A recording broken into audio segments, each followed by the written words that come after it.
evening and welcome to the Yard at Frankfort High School this evening.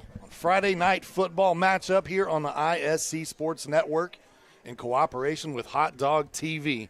It is the Frankfort Hot Dogs playing host to the Clinton Prairie Gophers tonight. Both of these teams coming in at 1-0 after Week 1 victories. Tonight's game is a product and a presentation of Eagles number 976. Tonight's game is brought to you by the Frankfort Eagles. They are people helping people. By Day and Genda Funeral Home, proud supporters of high school athletics in Clinton and Carroll County. By Healthy Communities of Clinton County, making the healthy choice the easy choice.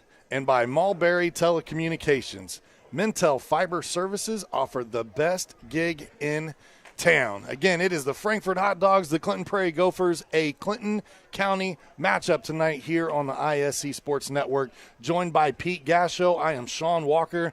As you see the Hot Dogs there entering your screen, getting ready to run through the student tunnel. Both of these teams, just like a year ago, came in at 1-0 after Week 1 victories. And Pete, they're looking for a rematch. It was a high-scoring affair a year ago. Gophers won that one 54-30, but you and I were there for the call. Oh man, that was a really fun game to sit here and watch. It was great. Yeah, kind of unexpected. The Prairie came out and kind of jumped and was able to score that many points. And I'm sure that Frankfort talked about that. And maybe it's written up there somewhere that hey, we don't forget, right? But yeah, both these teams off to a really good start this year, 1-0, and they taking care of business at home and. Here they come out on the field there, so, yeah, we should see a pretty good battle here tonight. As we welcome you into our pregame show brought to us by Healthy Communities of Clinton County, making the healthy choice the easy choice. As these two teams had a lot of turnover last year in key positions. We got to see the Gophers last week. They passed the eye test for you and I. They were missing a key contributor last week in Jacob Wilson as he was an undisclosed scratch from their Week 1 game. But they have him back here for week number 2 and look to add him to what was a loaded backfield last week with Seth Whitlock and Braden Jarbo. Yeah, Seth Whitlock and Braden Jarbo, they took care of business with Whitlock carrying 16 times for 85 yards. He ended up getting 3 TDs out of that thing. And then Jarbo, number 4 for Clinton Prairie, 7 carries for 50 yards last week. So they were able to get the job done pretty well. So we're looking forward to seeing what they can do with Jacob Wilson back in the lineup. That gives them 3 running backs, and they're probably going to need some fresh legs here tonight.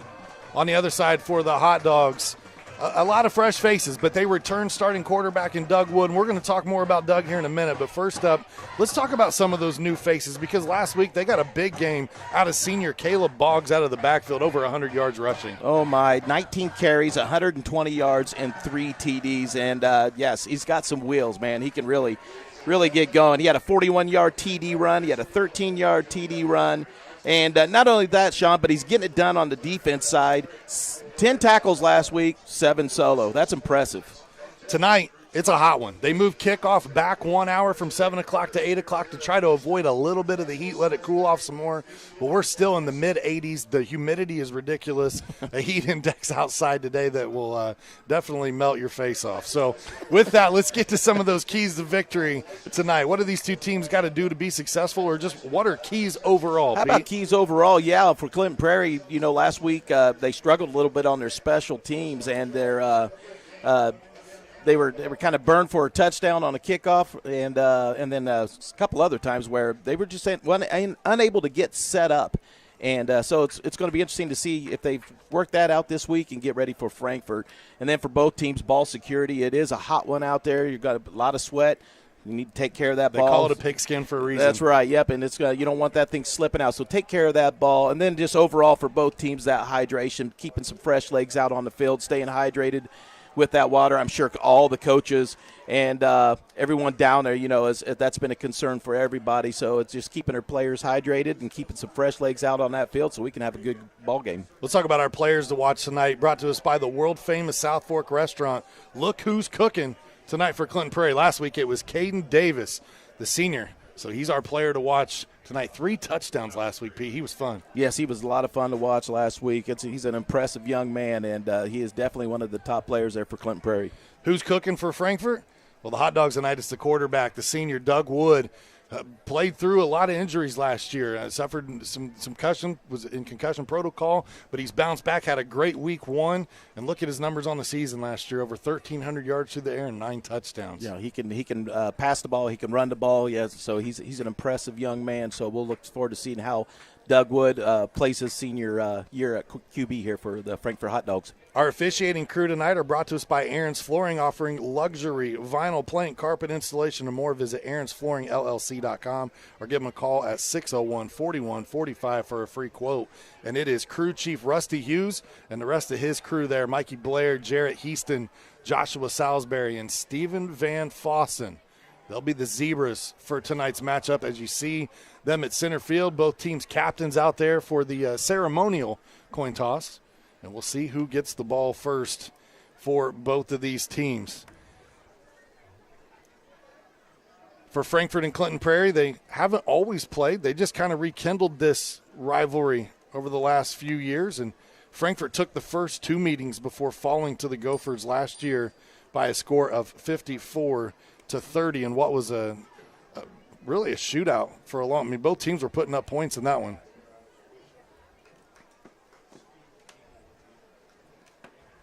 It's going to be interesting to see exactly how these two teams come out and play tonight. They try to establish that run first. I'll tell you what, I'd look over at that defensive side for the Hot Dogs, and they look big. There's some big boys over on that side.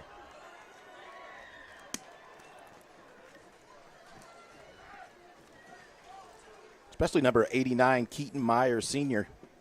6'5", 240. I believe he was in there last week. Forced a fumble. I think it was recovered by number 44 for the Hot Dogs. Yeah, we saw a great defensive and offensive front line for the Gophers a week ago. They really dominated both sides of the line of scrimmage. Able to get push on the offensive side, which created gaps in the running game.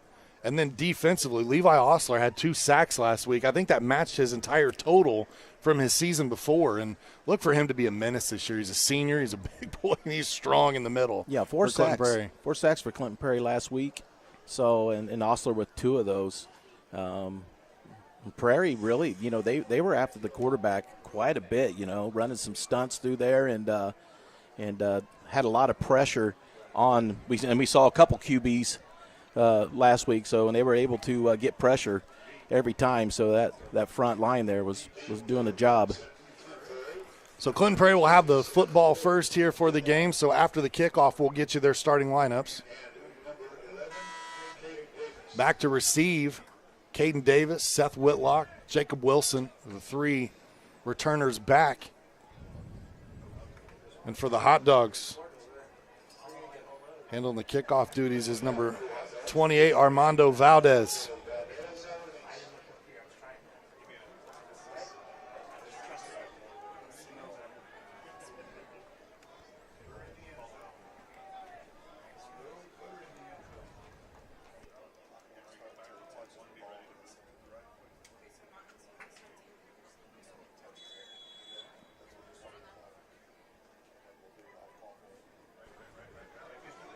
It'll be Jacob Wilson. Fumbles it here on the return, but able to pick it up, get some blockers out front, and there's that shiftiness they so desperately missed last week from him. He gets it out to the 34-yard line. And let's take a look at the Clinton Prairie starters. Our starting lineups tonight brought to us by Ardente Dental. Healthy Smiles start here. We talked about Jacob Wilson being back, number 34 there in the lineup, but look for Stephen Dunford at quarterback, number 5. He had a great game last week and really took command for these Gophers. Defensively for Frankfort, you see their starters there. Linebacker Caleb Boggs, Garrick Burge in the defensive backfield. Look out for him as well.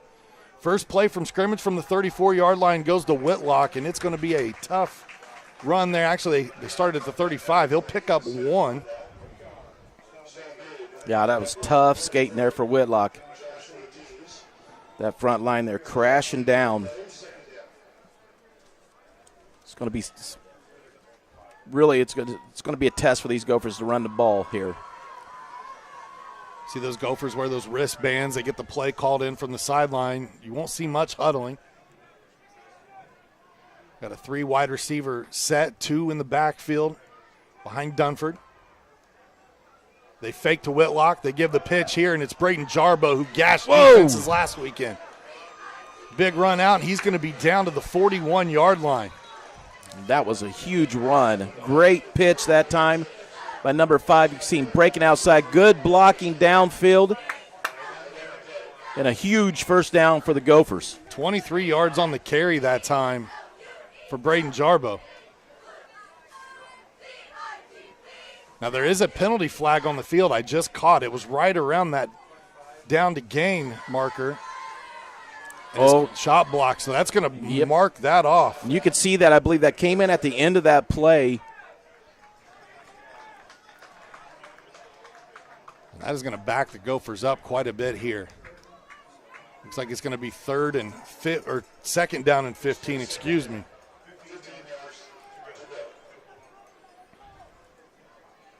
Clint Perry lucky there that it was a spot foul and came out after he had already gained 10 yards on the play. So it backs him up 5.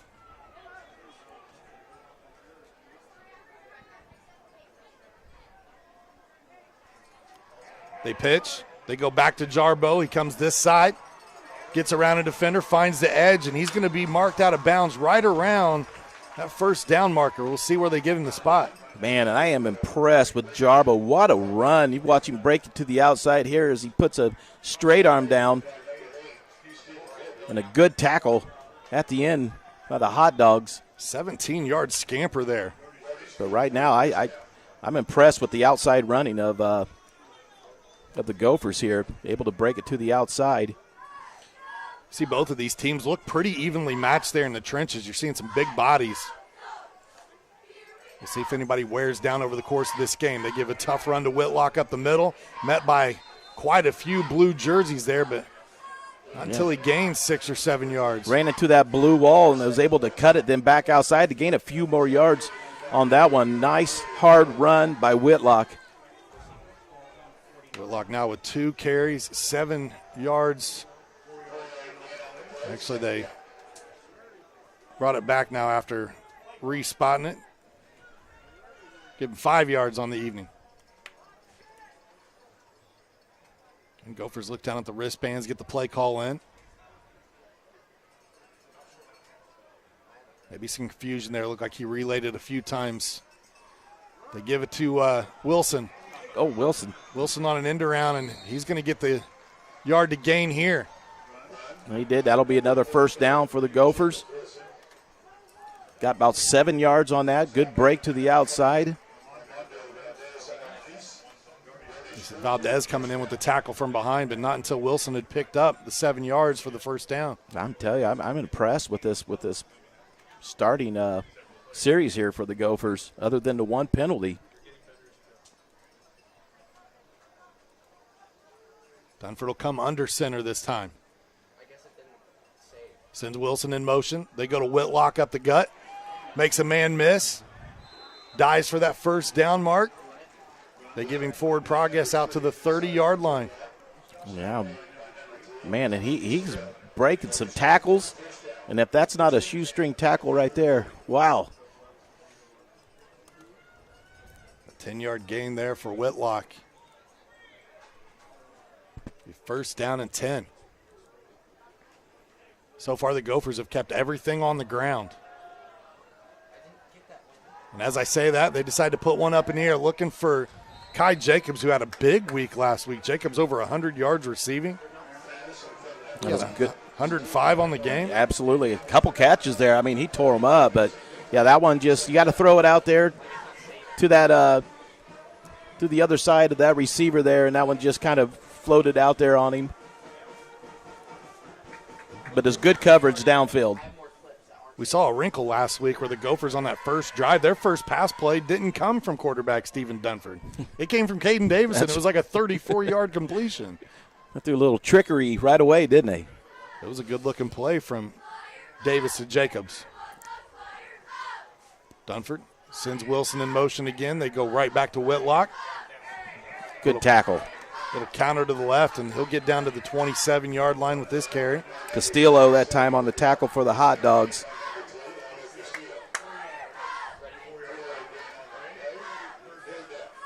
I'll break up a third down situation here. That's something the Gophers did really well last week. They were 6 of 8 on third down conversions.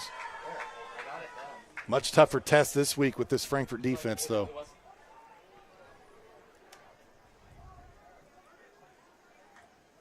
Dunford fakes the handoff, keeps it himself, finds some room, falls down around the 20. They're going to actually mark him inside the 20 at the 19, so a first down. Fake the handoff right up the middle. Another first down for the Gophers here. Right around the 19 now. That's one way to have a successful season is when you keep that third down conversion rate as high as the Gophers have had it through these first 2 weeks. And for trying to draw the Hot Dogs off the side, did he get them? Yeah, encroachment. So 5-yard penalty against Frankfort. That's going to move the line of scrimmage. That might have been somebody on the left-hand side there. Trying to get off the ball quick. Just got a little too quick. So first down and 5 now after the penalty.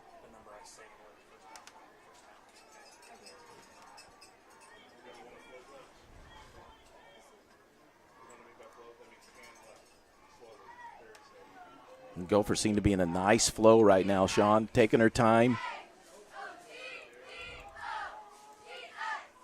Another right up the gut. That one could go.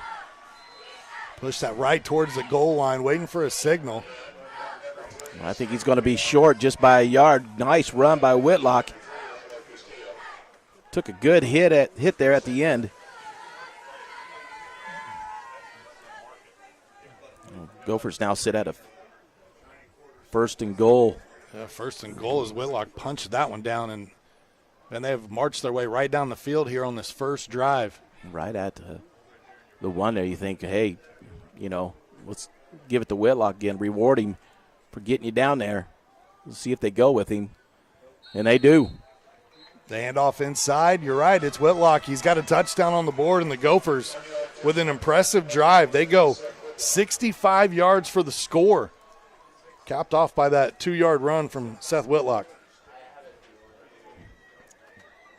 Take a look one more time, and again, right there, Whitlock. Nice, easy run right into the end zone for 6. See if Gophers can keep the Diego Mogel. Extra point here good. Missed one extra point last week, but was really not his fault. It was the bad snaps just like that we saw here. Oh, that's ball a fumble. knocked out. Frankfort falls on it, and that will end the possession.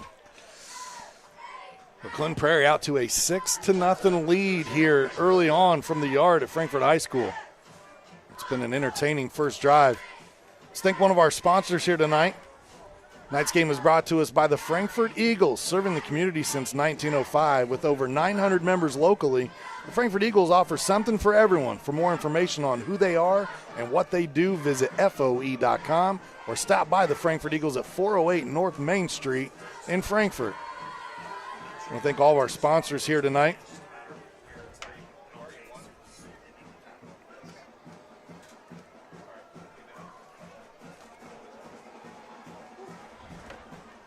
Saw with the Frankfort Eagles this week talking about football, Pete, and sponsors and donations and giving.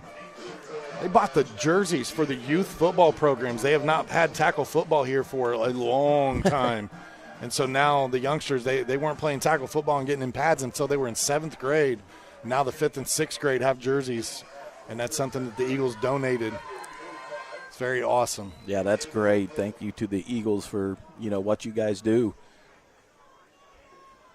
Billy Burge and all of his board and can you imagine those young kids pulling out those jerseys for the first time, man? That's got to be exciting. I always loved that when I was little. From the picture. That was one of my favorite things, man, when they started handing out the jerseys, get that number.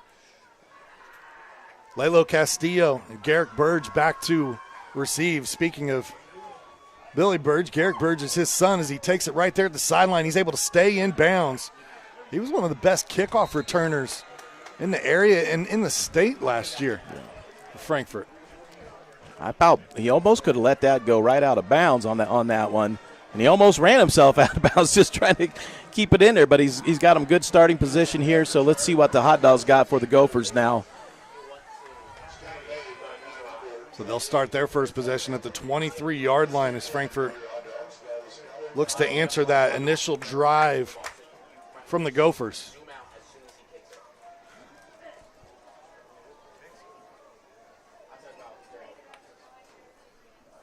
Senior quarterback Doug Wood in shotgun. He's got Boggs in the backfield with him. They hand off to Boggs. Boggs runs into that defensive line. Woo, mercy. Looked like 52 in there on the tackle for the Gophers. Caleb Kirshner. Yeah, that was big. 62. Was it Osler? I thought that was Osler. It is Osler. That's Osler in there. The 6 looked like a 5 from up here. I need to get my new glasses. That's all right, man. Yeah, Osler, he's one of the leading tacklers last week for the Gophers, too. He's a big kid.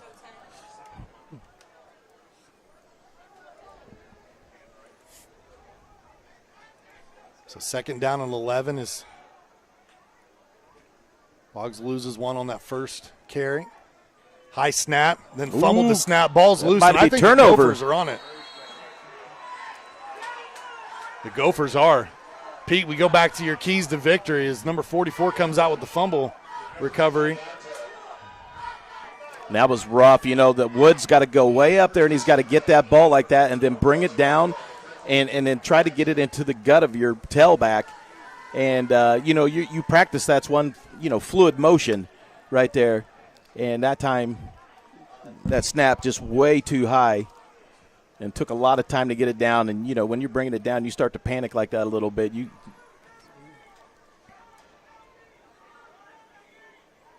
So great starting field position on this one.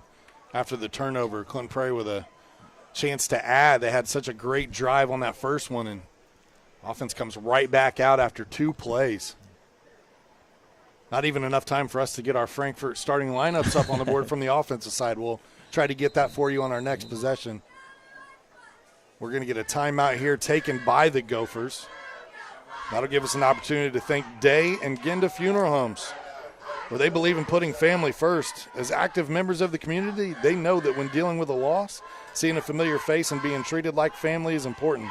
Day and Genda Funeral Home will serve your family in a unique and loving way and be the family you need. For more information about the services Day and Genda Funeral Homes offer, visit dayandgenda.com.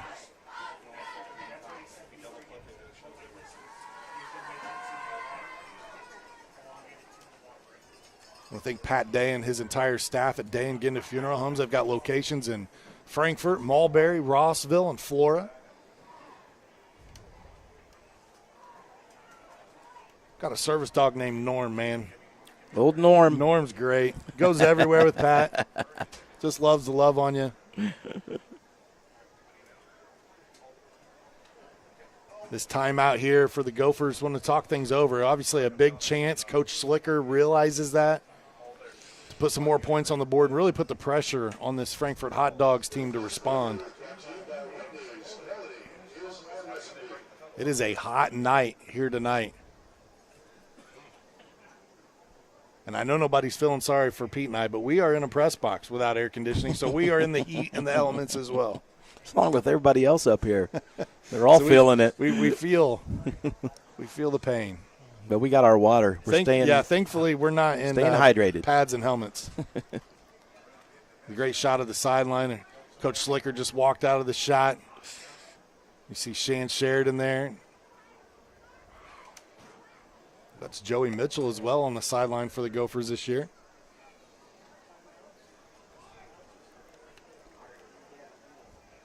Now you see the Frankfort sideline on the bottom part of your screen there. Coach Byers rocking the blue visor.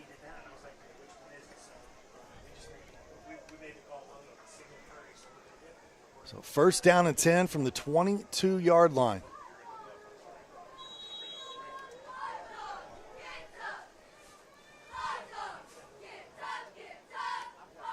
Dunford Sends Jarbo in motion. They go right back to Whitlock.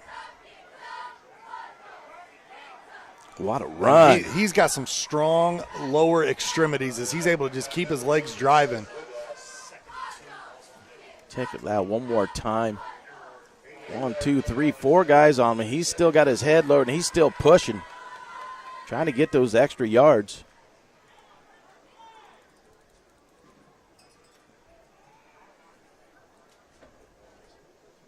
Now 2nd and short.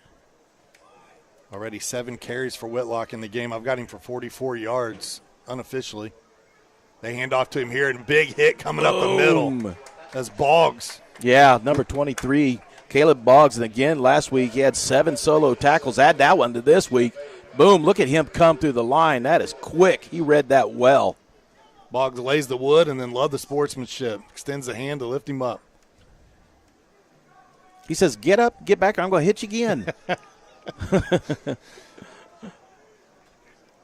Obviously, being this close of a community, these guys know each other outside the football field. Many family members across both teams. Big mistake. Keaton Myers just got off a little too quick that time. Second penalty against the Hot Dogs. It's of the 5-yard fashion again. Look at the size, number 89. Man, that young man. Yeah, 6'5", and wow, got some long arms. He does too. Built like a football player. He looks like a tight end or a linebacker. 5.5 minutes to go here in the first quarter.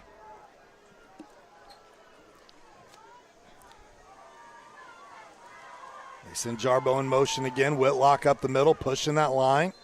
Going to take it down to around the 5. It's to be about a 5-yard gain.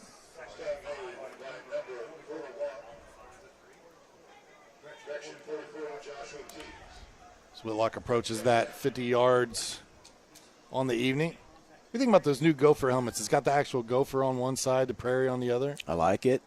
A little different than in years past. Sure, yeah. I've never seen it with the Gopher on the CP side like that. On the side before. Yeah. Nice new look.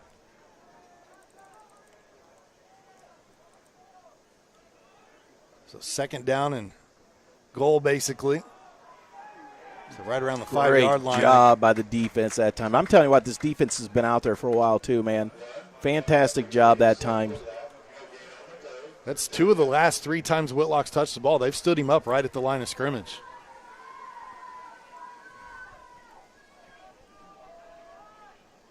Coach Slicker's really pushing the ball up the middle here. You got to think maybe setting up some of those quick screen passes or something to the outside where you can use the speed of players like Wilson and Jarbo.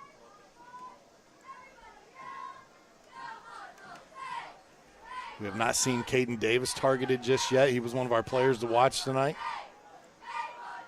Oh, nice. Oh, great job by the D. Man, gap assignment by Lalo Castillo right there. Stayed home, stood him up again. Look at that.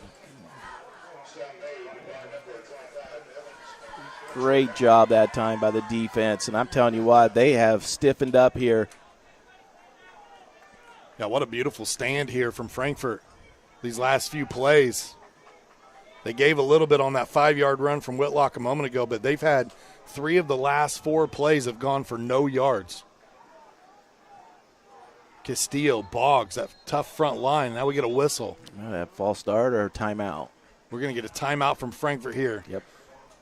Big play headed your way. It's 4th and 5. Let's take a brief timeout with them. Thank some of our sponsors. We'll be right back. First quarter action, 6-0. Clinton Prairie over Frankfort. Why are interscholastic sports called the last classroom of the day?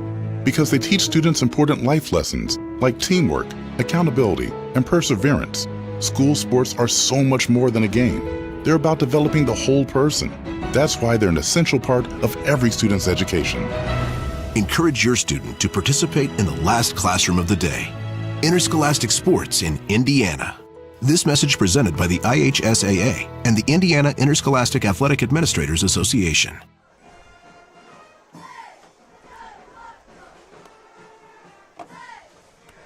Tonight's game brought to us by our friends at FiberHawk. Now available FiberHawk fiber internet, super fast speeds, no more buffering. Perfect for all sizes of business. FiberHawk offers every speed to meet your internet needs. For more information on their offerings and availability, go to fiberhawk.com. Fast, affordable FiberHawk. 4th and 5. Out of the timeout taken by Frankfort. Coach Byers want to make sure his defense was ready to roll and getting lined up properly here now coming out of the timeout. Frankfort looking for a big stand.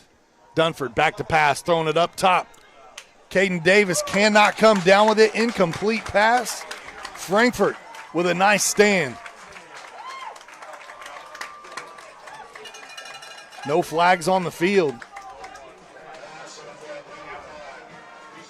So a turnover on downs gives the ball back to Frankfort. P, that was impressive. That was a nice try by the Gophers that time, but good coverage downfield for the Hot Dogs.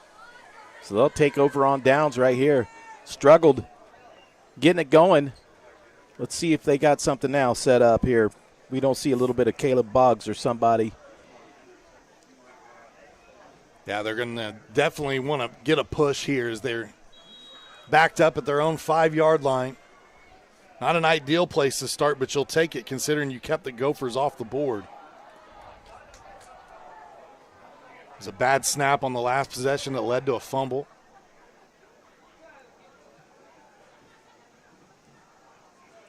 Wood rolls out to his left, looks downfield, tosses it up, looking for Castillo. Ooh, great defense there at the end by Jarbo. Boy, that pass was on target too. Take a look, nice, well-thrown ball. Castillo had a chance at it, went up. Good coverage. Just a good football play. I like attacking there on first down. You came out right after the turnover on downs and took a shot down the field. Now I think on second, you got to get positive yards here on second down. Yeah, absolutely here. Boggs lost 1 yard on his only carry tonight so far. And they get that'll help him out a little Keaton bit. Williams the jump. That'll help him just a little bit. And while we have the penalty headed your way, let's get that Frankfort offense up on the board here tonight. Talked about Doug Wood and Caleb Boggs. Obviously Keaton Myers and his size, and then your wide receivers of Burge and Fisher. And look at that offensive line there. Tackle Jackson Woods.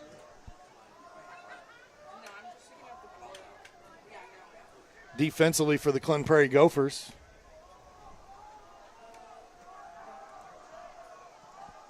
Colby Richardson, Levi Osler, Zach Rapp, Caden Davis, Gage Kuzmix. A bunch of names that we've called so far here tonight.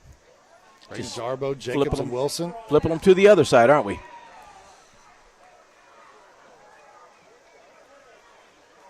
So it looked like we had the Gophers jump there, and then no, they changed their mind and go against Frankfort here.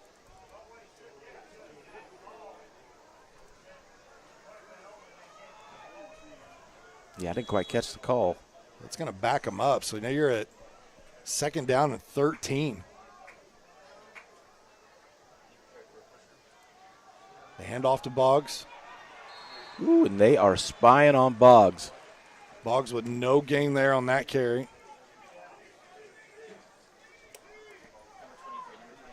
Now a third down coming up here for Frankfort. And you're definitely not in an area where you're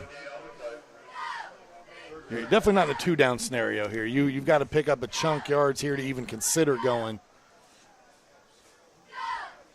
Something positive maybe to give you some more room in case you're forced to punt. Exactly, yeah. Don't want to have to punt from the end zone. Try to get something out there a little bit. Wooden shotgun. Boggs moves to his left. They fake it to Boggs. Woods looks one way, goes the other. Ooh, danger. Makes a little move, makes another man miss. He's going to get out of the end zone whoa. before going out of bounds. And then a late hit. I don't know about that one. Don't get me wrong. It was there. That's pretty.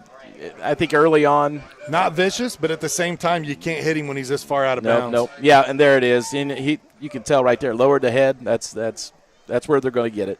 You know, if he's got his arm turned and he's falling into him, it's a different story. That was definitely out of bounds, intentional. At first, I didn't think it was, but yeah, those are those mistakes, man. You can't make those mistakes. I mean, you got them backed up right where you want them and nowhere for Woods to go. Had to get out of bounds, and then you give them an opening there. Now we get a free set of downs. Yeah, 1st and 10 after the penalty, and that's a big one. I think I'd like to see the Hot Dogs go for it again here, man. Try to catch them here. 2 personal foul penalties tonight against Clinton Prairie. And that one gives Frankfort new life. 2 big ones, yeah. If you're the Hot Dogs, you really got to take advantage of this.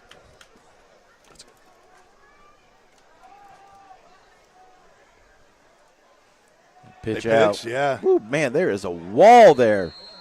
That front line defense of the Clinton Prairie Gophers not allowing much of anything for Caleb Boggs tonight. I believe he lost 2 or 3 on this carry.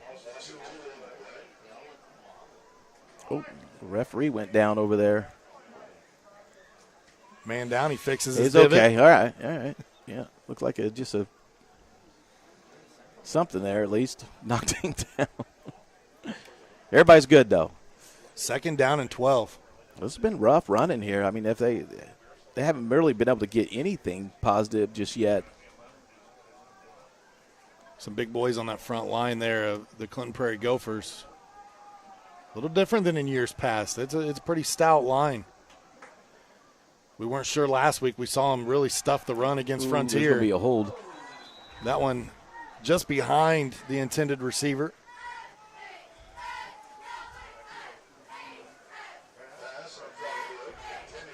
No penalty on that play. You can see this jersey almost coming off on that one. Frankfort's going to run some substitutions in. Dakota Fisher will check out there, number 12, the junior for Frankfort. Wood gets the play. Been these long 3rd down for the Hot Dogs, you know, 3rd and 10, 3rd and 12. Got to find a way to get some separation if you're one of the wide receivers out there like Castillo. This is a bunch set.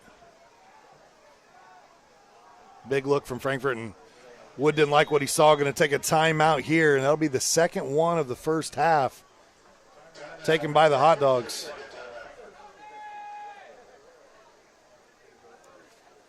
This timeout allows us to thank Healthy Communities of Clinton County, where the coalition is committed to reducing the risk factors contributing to chronic disease, including health disparities, by decreasing stigma and encouraging policy, system, and environmental changes. The vision of Healthy Communities is to make the healthy choice the easy choice. For more information, visit healthyclintoncounty.org. Taking a look ahead for these two teams. Up next for Frankfort, they will host Tri-West right here next week, and we'll have that one for you here on the ISC Sports Network in cooperation with our Hot Dog TV crew. I want to thank our fantastic Hot Dog TV crew here working with us tonight, braving the heat with us. Richard Salee, the radio TV program. Big shout out to Athletic Director Ed Niehaus for allowing our cameras in the facility tonight. I almost said the building. The yard. The yard. What is a beautiful night for football other than the heat. It is a good-looking night out here. They had new lights that were installed recently at Frankfort High School. If you see the Hot Dogs get into the end zone, I believe they flash blue. Excited to see that happen. Okay, we got to see that. So coming back out of the timeout, Wood dragged down in the backfield by Osler. And he's going to have his 3rd sack And I tell of you the what, season. Osler is impressive to watch, man.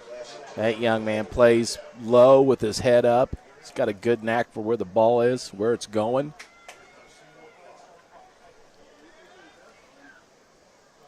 Drug him down back behind, a loss of 3 yards. So tonight, Frankfort in their first 2 possessions have negative 6 yards so far.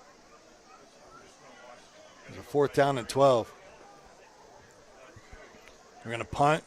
Caden Davis standing right around the 50-yard line.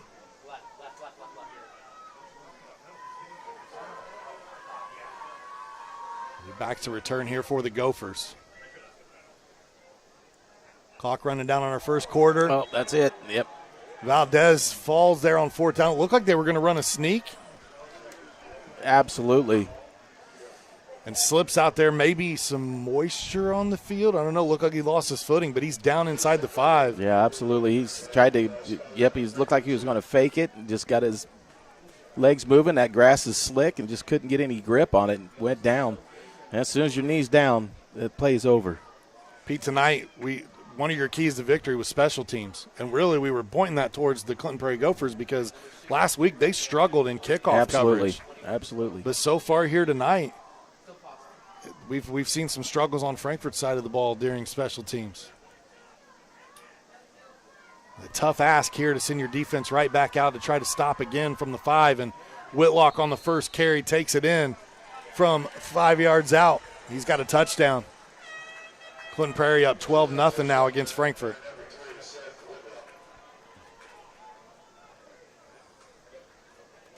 Take a look one more time. Handoff right up the middle. Good blocking right there, man. Number 57 really sealed it off. It opened up that gap, and Whitlock just skated right through. Unofficially, Whitlock with 11 carries, 53 yards, and 2 touchdowns here tonight. Now, speaking of special teams, we did see a botched kick the last time because of a high snap. But this time it's good. Get through. Boy, that was a line drive. But I tell you, he's got a pretty strong leg on him. Yeah. Diego Mogel, a senior. That might have been good from 40. 13-0 now, Gophers. 9.4 seconds showing on the clock here in the first quarter. And now we'll see if that Gopher special teams learned anything from last week. That first kick was almost out of bounds. You know, hindsight's always 20/20. Burge made the decision to field it, but you can't fault him because he's one of the top kick returners last year. Yeah. But now you look at it where, you know, you're struggling a little bit. That one would have brought you out, you know, that 35, 40-yard line for your starting field position.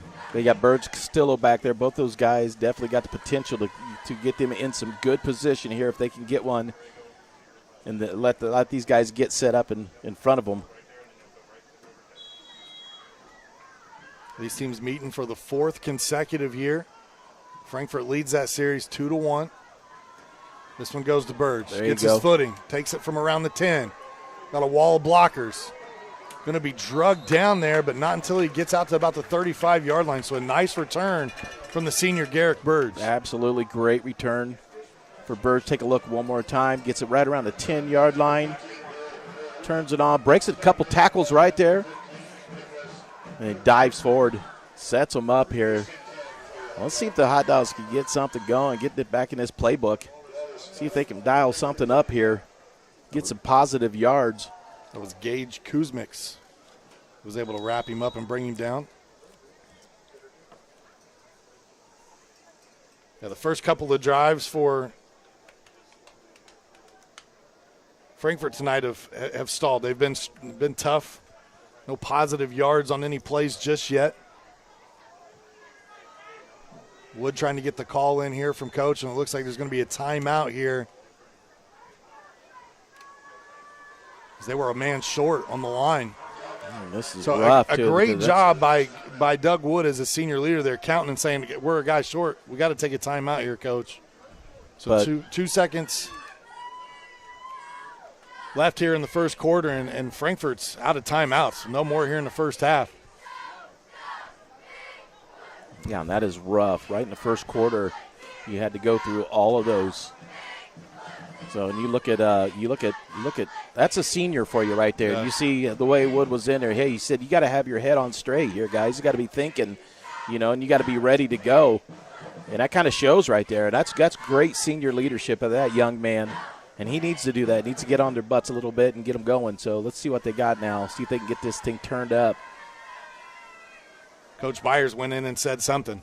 and then walked away frustrated. And I think he let his quarterback take over. Yeah. That's what you want your leader to do. So 2 seconds left here, final play of the first quarter, barring penalty, I guess. They hand off to Boggs. Boggs gets positive yardage on this carry. It's going to have about 4 yards on the game. It was a nice, strong run. It was a hard run there for Boggs, but he's able to get out, get some positive yards here, and then it's the end of the first quarter. That's going to do it for our first quarter tonight. 13-0 right now. Clinton Prairie on top of Frankfort. We'll take a break. When we come back, second quarter action from the yard on ISC. Frankfort Eagles 976 has bingo every Wednesday night. Early birds beginning at 6 p.m. and regular bingo starting at 7 p.m. Packets are $25 and includes every game you need to play. They also have Saturday bingo the first Saturday of every month, with early birds starting at 4 p.m. and regular bingo starting at 5 p.m. Big game payouts each game with 3 to 4 chances to win different jackpot games each day. Great for individuals or groups because everyone enjoys winning lots of money. You must be 18 years or older to play.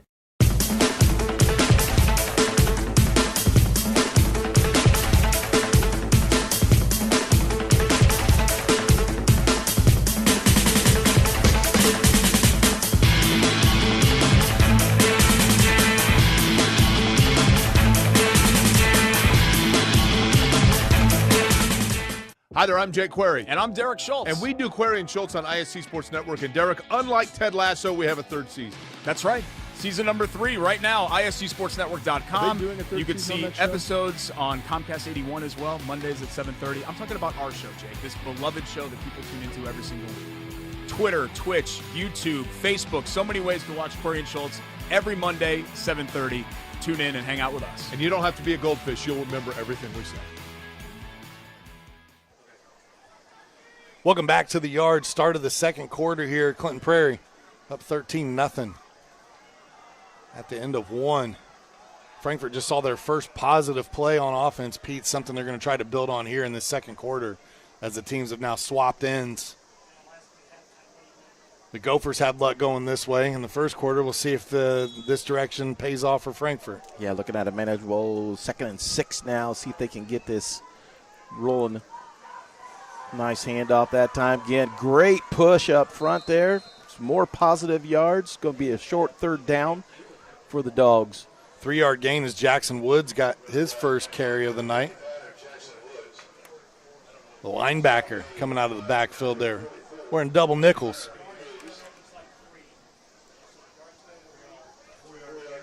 So 3rd down and 3.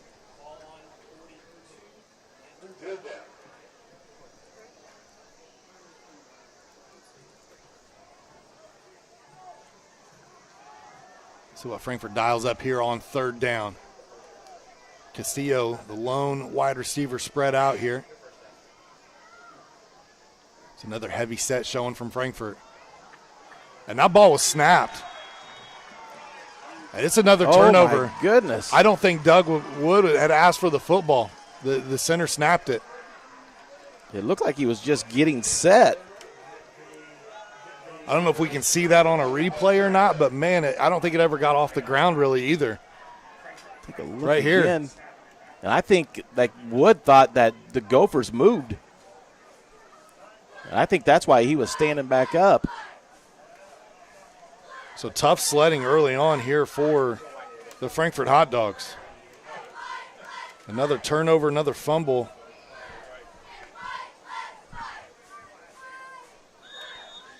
And Clinton Prairie with great starting field position once again. Dunford fakes it. Now going to roll out to his right. He puts up a floater. Wow. And Kai Jacobs is there. Foot race to the end zone, and he's in. Kai Jacobs, 38-yard strike from Dunford to Jacobs. Wow, and he had to come back. Check this one out again. What a throw on the run. Jacobs able to turn around, come back and get that, and just get in. What a throw, man. That was impressive. I love the adjustment by Jacobs there, coming back for his quarterback. Absolutely. Dunford was flushed out to his right, and really couldn't get all that he wanted on that one.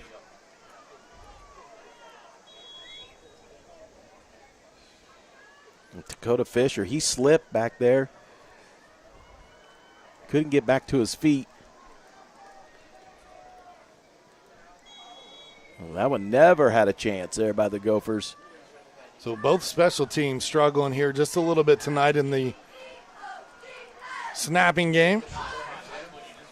But Clinton Prairie up 19-0 over Frankfort right now as the Hot Dogs having trouble getting out of their own way.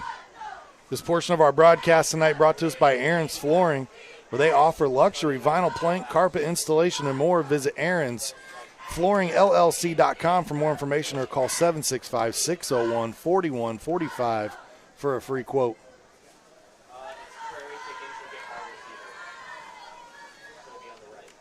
Whitlock for the Gophers, number 3 already with 2 touchdowns here tonight. Adding to a nice week from a week ago. We saw him rush for 85 yards. Had 3 touchdowns in that game.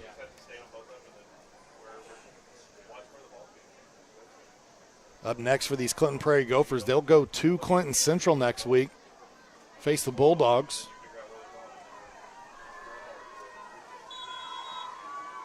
Clinton Prairie looking really impressive to start this season. This kick, low squib kick, taken by Burge. Burge had a wedge up the middle, and then there's a flag on the play. Flag came in at the end of that one. Big 76 from Clinton Prairie there on the tackle. Take a look one more time. Boom, he hit that, and he was off to the races. Don't know where the – what a nice tackle, though. Looks like holding against Frankfort is going to be the call. And it's right at where he got tackled at, so back him up 10 yards from there. What would have been starting right around the 40, looks like the flag's line around the 38. It's going to take him back to the 28-yard line, if that's the call.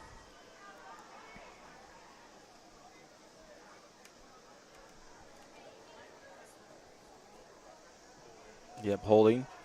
Yeah, holding against Frankfort.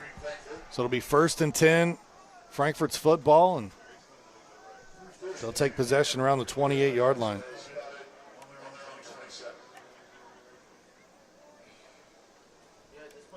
So again, still, decent starting position here. They were just getting stuff rolling. Let's see if what they can do now. If they cleaned up these mistakes a little bit, get everybody calmed down. Hot nights like these, Pete, they're not just aware on your body and the physical part of it. It's the mental aspect of the game as well. It's very easy to lose your focus on a night like tonight where it is just blistering hot. Boggs stood up there trying to get around the right side, and he's going to lose a yard. Wow. I mean, that is a stout defensive line now. Boggs with 5 carries tonight for 0 yards. Keep trying to feed the big fella. Had a big night a week ago, 19 carries, 120 yards. He found pay dirt 3 times for Frankfort. Wood was 10 of 18 last week, 118 yards and a touchdown. So far tonight, he's 0 for 2. Frankfort just struggling to get the offense rolling here as we approach the 10-minute mark. They snapped to Wood, and then I think somebody got off to a quick start there. That time the center snapped it after everybody took off. So having a struggle getting on the same page here tonight. Another penalty.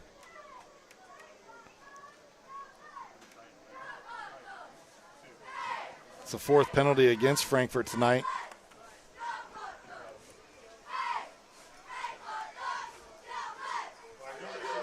That's going to push them back, going the wrong direction here. 2nd down still. This drive started on the 27-yard line, and the ball is back to about the 23 now.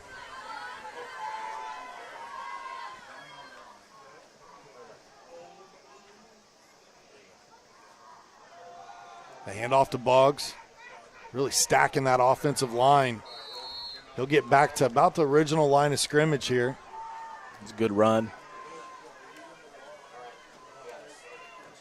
Take a look one more time. Another high snap, but he's able to bring it down, get it into Boggs.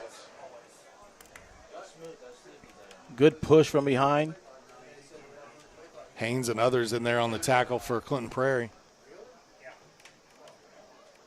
You talked about Haynes having a fumble recovery last week. He's got one in this game as well. 2 on the season for Hunter. There you go. Now another 3rd and long here. Bad Another snap bad again. snap. Wood picks it up, trying to scramble out to his left. Flag comes down in the backfield again, and, man, there are white jerseys everywhere for Clinton Prairie. There'll be another holding call. And, I mean, I'm telling you, this defense is dialed in. They have the hot dogs rattled right now and got them backing up. To be a fly on the wall at halftime. Ooh. Because there have been a lot of self-imposed mistakes and penalties here tonight against Frankfort.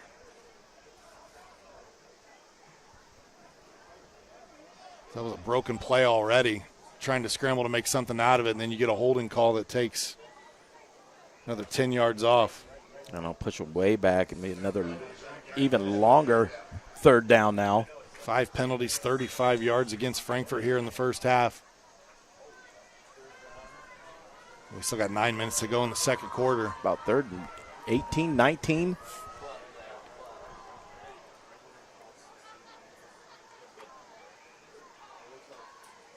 Wood takes a look at the defense. Good snap this time. He's going to look to throw deep. Nice. Spiral. What a play. He's got Burge. Burge out across the 45 into the 43-yard line. How about Big that one? strike. What a pass, too.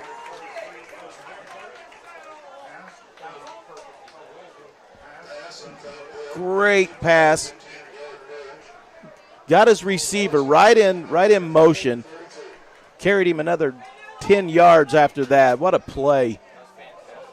38-yard reception there. From Wood to Burge. Frankfort in business, and that's what it takes right there. You need one play to get going, get that motivation. That might be just a play right there that the hot dogs needed. Steal some of that momentum. Get down here and get something on the board and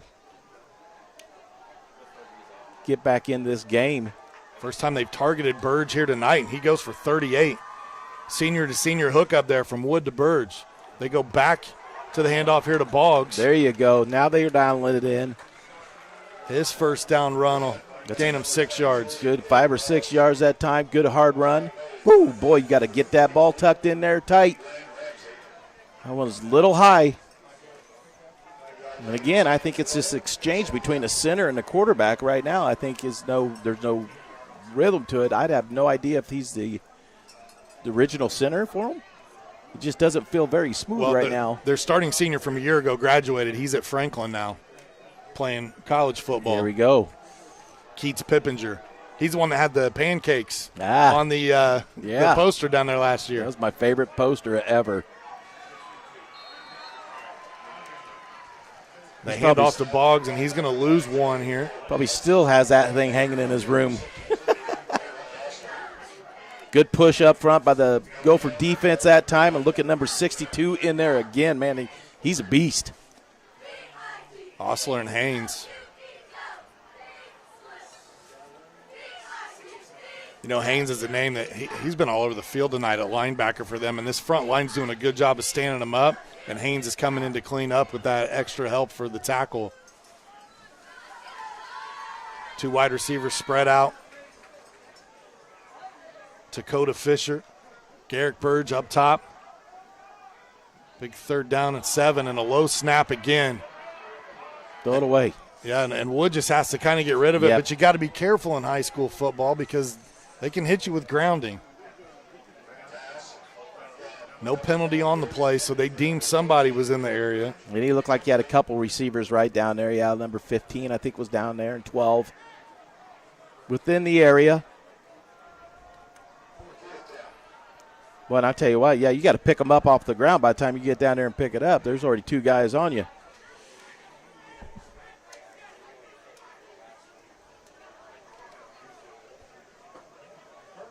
4th down and 7. A big play here from Frankfort. So we'd love to keep their drive alive. If nothing else, just get some more clock run here. And obviously you want to get down and score and put some points on the board to cut into this deficit. But you also don't want to give the ball right back to Clinton Prairie here, as they've been successful on 3 drives so far tonight. Look like some rearranging, maybe some confusion on the play call here. Looks like he's got them lined up. And we get a timeout, Clinton Prairie. Yeah, I think Gophers didn't like it. Boy, I think that bailed Frankfort out, because that snap did not look on time either right there. So a timeout taken by Clinton Prairie. That allows us to thank Mulberry Telecommunications, where they want to be the first to welcome you to the fiberhood. Mintel Fiber Optic Services offers super fast, reliable internet with gigabit speeds, streaming TV packages, and voice solutions. Sign up today at mintel.net. That's MINTEL.net, or call 765-296-2885 for more information. Nearly have the building complete over in Flora. Bringhurst, Cutler, that whole area will have fiber optics available to them very, very soon. Getting close there. The town of Jefferson, Clinton Prairie faithful. You got family there watching tonight. Absolutely. You now have fiber available to you from Mulberry Telecommunications. We did our first installs there this week. Good look inside that huddle from the Clinton Prairie Gophers. And, well, I'll tell you, these guys look tired. They look hot. They look tired. A lot of water being dumped down some backs there, on some heads. Got to keep them cool.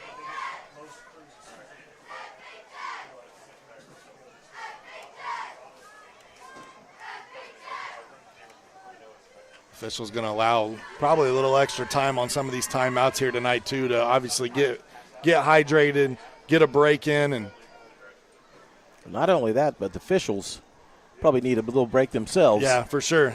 You know, when they're bringing water out to the players, make sure you stop and hit the zebras as well.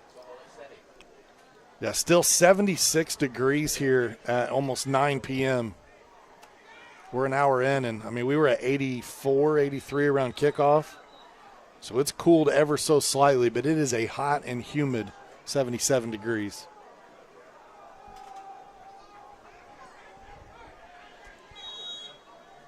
Out of the timeout.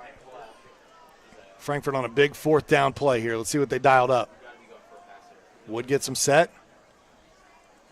It's a good snap.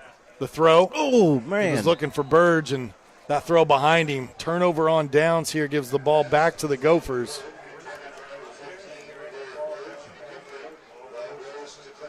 I can't tell if on that play there, if Wood threw it behind him and just missed him on the slant, or if he thought he was breaking the other way.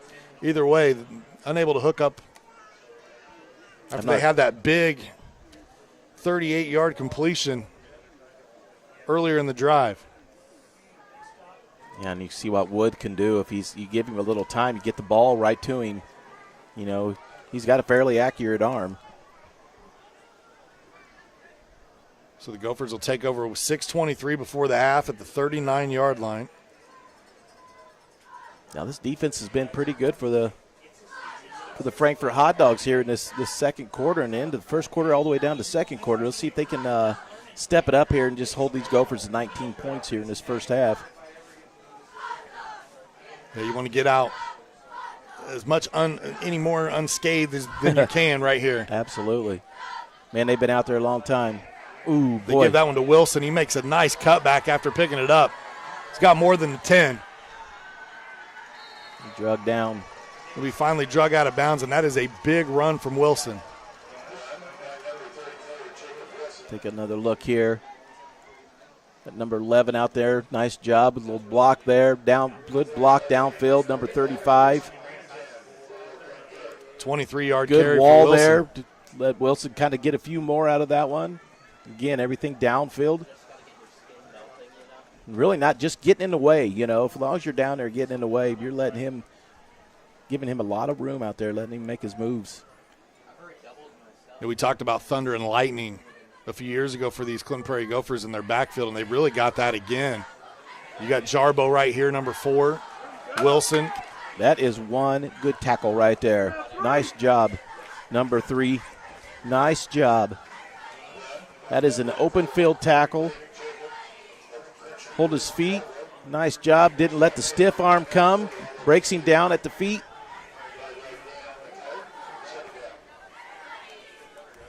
Two carries, 22 yards for Braden Jarbo tonight. But to finish that thought, that's the lightning side of it. You got Jarbo and Wilson that you're lightning, and then you hit that thunder with Whitlock where he's your power guy up the middle. You know, I was talking to somebody after seeing these guys week one, and again, and I'm not trying to diminish Frontier in their program, but it's tough. It's tough to get an eye test. Obviously, they're in a phase of trying to build something over there. Nice. Another carry here from Jarbo, and he's gone off to the races. In for the score, 33-yard touchdown run. Nice finishing speed there. Number 4, check this one out. Fake the pitch, boom. The handoff right inside. One man to beat. And then it's just turn on the speed. But I was having a conversation earlier this week, Pete, to finish that thought after that electrifying run. And it was, this may be one of the most complete teams I've seen the Gophers have in quite some time. I feel like they have the right tools to have a really big year this year. It's tough to gauge that early on, but it feels like they've got that. They got the big beef up front. This is our first look at Frankfort this year in person, but fret not, we will have a ton of their home football games this year for you on the ISC Sports Network. When we get encroachment here, they're going to move it up even closer, and now the Gophers front line saying, do you want to go for 2, Coach? And that's exactly what the call is going to be. So the penalty, half the distance now moves up to the goal, and the Gophers are going to try to punch this in from the 2-yard line. Let's see who they're going to bring in.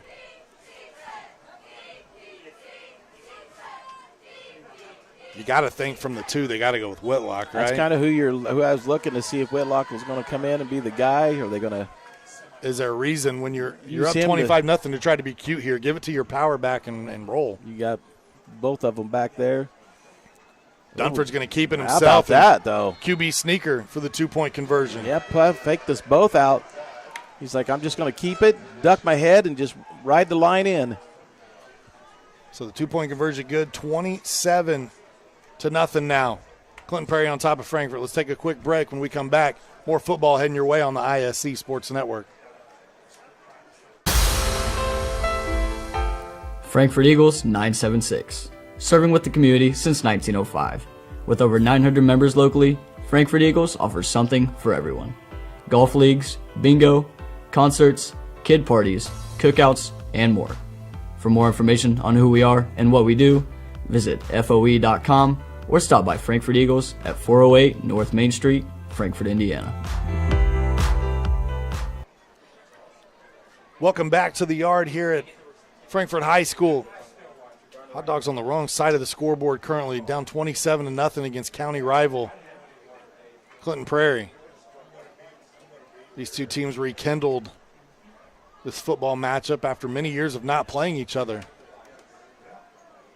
Frankfort took the first 2 years. Clinton Prairie got their first victory in, what was eons, it felt like, last year over the Hot Dogs. Now commanding lead here in the first half of this one. Burge fields it, runs into a wall of Gophers, and he'll be chopped down around the 27-yard line. About a 17-yard return here for Burge as he fielded it right around the 10. That's like a gang tackle there. I can't find one guy. Boom. Everybody's in on it.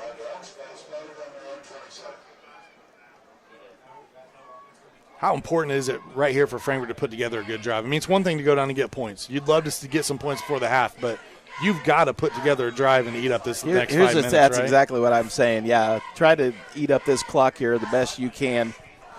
Try to keep it rolling. Gophers only have one timeout left in this half. We'll see if the Hot Dogs can do that. If they can get a running game going.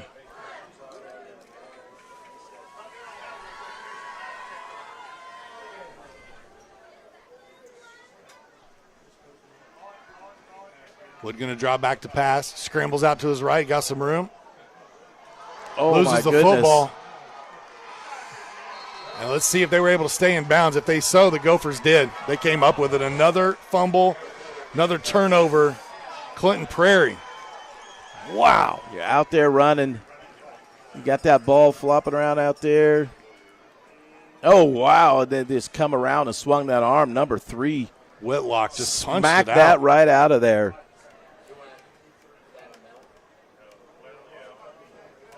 Tough sledding tonight. That's really, I have no words. Tough sledding tonight in this first half so far. A lot of fumbles, self-inflicted wounds, penalties, things. They're just kind of all stacking up against Frankfort right now. Need to find a momentum-changing play if you're a hot dog fan. Here. What are we going to get? Going to wave it off. Yep, he's going to pick it up. Okay, yep, waved off. Sideline warning. Reset, that's what they're doing, yep. So a sideline warning against Frankfort.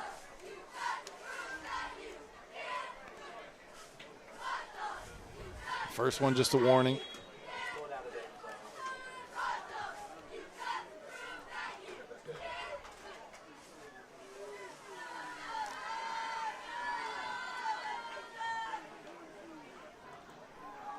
Back to pass is Dunford. He looked for Davis there. It's the first time they've tried to hook up here this evening. Yeah, that one just a little high. Even Davis, pretty tall kid too. Just a little bit out of his reach that time. I like the play. I like the look. They haven't put it in the air very much, but up with this lead. Feeling pretty comfortable. Dunford 1 for 3 tonight, 38 yards and a touchdown. I was on that play to Kai Jacobs we saw just a little bit ago. How about the season that Kai Jacobs is putting together so far? Just a sophomore. He had a big year as a freshman. Over 100 yards receiving last week. Already a touchdown and 38 yards in this one. So Whitlock scampers for a gain of 3. Yeah, nice job. Another good tackle by Castillo. 44, got the pulling guard, comes out of there. Tries to set the seal there. Allow Whitlock to get through. Yeah, 3-on-3 there. Castillo able to bring down Whitlock.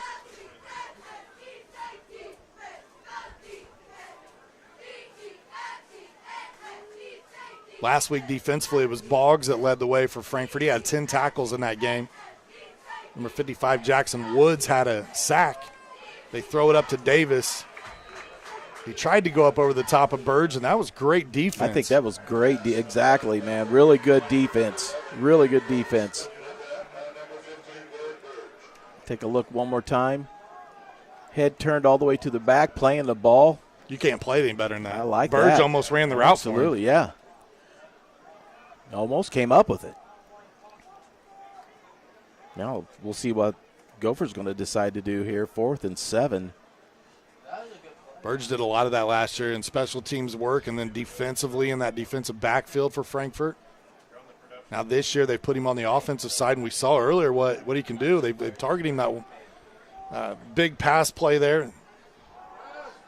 Oh, slick. Right through the hands of Wilson. Yeah, Wilson had a chance at it. Couldn't bring it in. Like the play, another good one. It's a passing game for neither team really going yet. Both teams have had one big play, but Dunford 1 for 5 so far. Wood 1 for 4. Gophers now turn it over on downs. Well, that was 4th down. Yeah. Good pickup. Yep. So now we bring Wood back out. Like you said, now they got to deal with 3 minutes and on the clock now. I mean, got to do something here. You got to have short memory right here. Absolutely. Generate some amnesia from the first, Get it across the 50. Get it on the other side. Don't give them anything easy, that's for sure. You got to forget the first 21 minutes of this game so far. The handoff to Boggs. Boggs trying to find a seam in there. Good patience. It's a tough 1-yard run. Yeah. Just trying to wait for that hole to open up there as he came through. Just couldn't get anything. Love the big old thigh pads in there, man. But you know you're running hard when you're wearing them. Oh, yeah.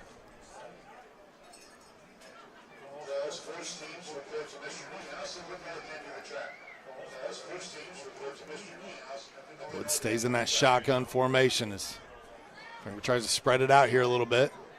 Looks for Castillo. Good. Low throw went man. right through his arms and then through the legs, so incomplete.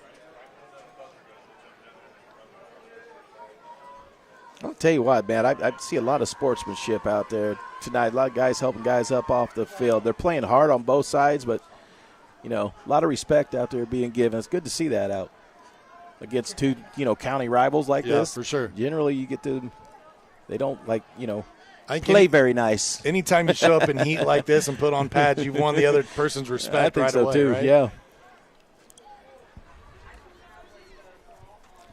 Yeah, I think that's it right there. Yeah, just getting out on the field. Because I can tell you, I'm in shorts and a T-shirt, and I'm miserable.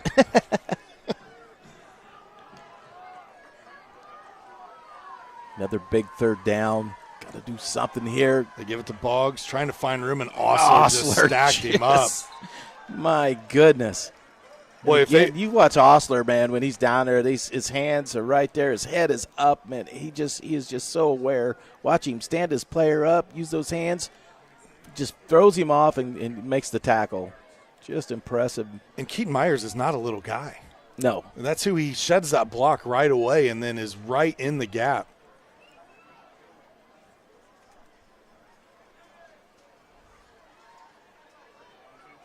That's what's making Clinton Prairie's defense so tough tonight is it's not the linebackers per se. I mean, Haynes is coming up, don't get me wrong, but he's getting there second. That front line right there with Osler and some of those others, man, they are standing up the offensive line. Zach Rapp, Keaton Williams has been in. Wood throwing downfield, got a receiver. Had it in his hands. Made a great play to come back and go up for it. Just couldn't haul it in. It was like 2-on-3 that time. And that young man got some hops. He went right up to try to get it. I love that play.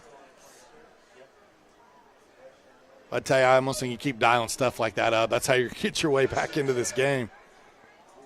Burge nearly came up with that one. Got some Gophers slow to get up there after that defensive play, kind of fixing some pads. And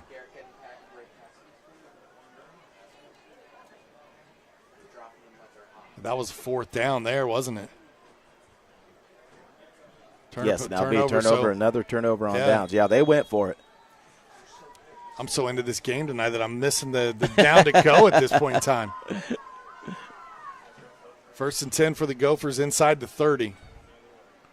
Yeah, now at the minute 33, they still got a timeout. You know, I mean, you can do a lot of stuff right here. We've seen big play capability out of them over the first 2 weeks. Dunford fakes it, goes up over the top. He's looking for Jacobs. Nice. Great defense there. Darren Barkley, number 11 for Frankfort. Take a look one more time. Oh, about got knocked down in the backfield right there also. Nice job. That ball underthrown, but good job of making it so the receiver couldn't come back and get it.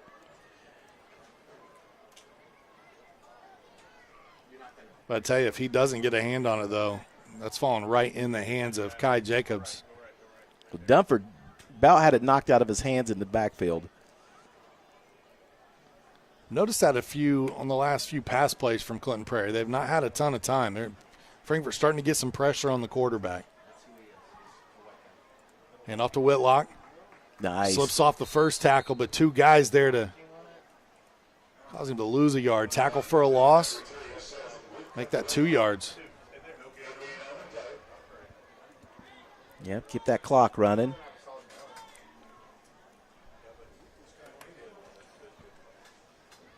That's kind of what Frankfort wants to see right now. Let that clock run out.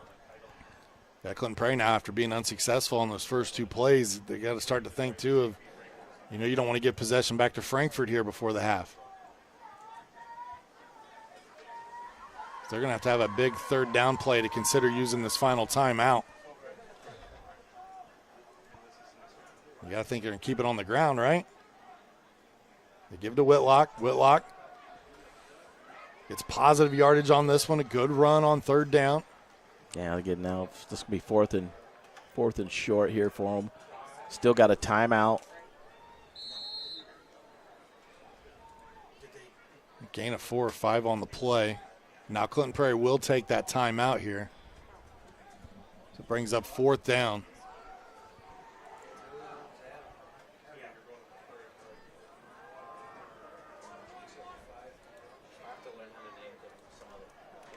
$14 carries tonight on the ground for Whitlock. Unofficially, I've got him for 59 yards. He does have those 2 touchdowns. Make sure you stay tuned with us at the half. We'll have some scores for you. We'll have some highlights. We'll get into our Day in Ginda Funeral Home halftime show, and we'll also have those Mintel Fiber Fast halftime highlights. Pete and I will recap. First half of action that's been dominated by Clinton Prairie so far. There's still a whole 24 minutes of football to be played.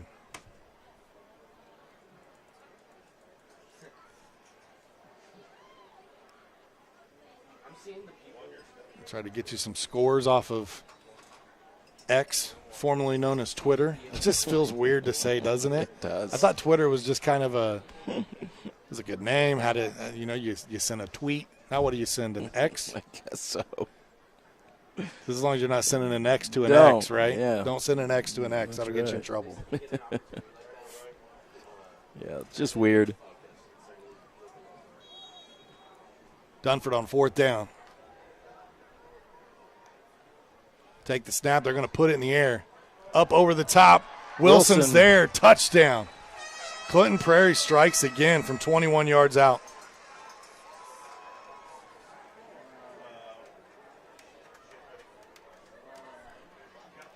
Right over the middle. Wilson somehow gets away from everybody. Nobody sees him.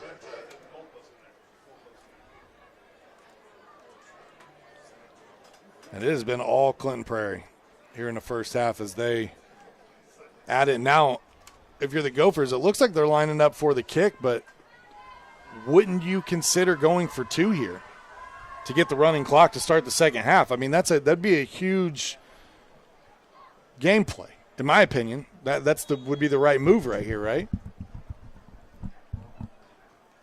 Because 34-0 does not get the clock running to start the second half. Now, if they score again in the third quarter, Sure.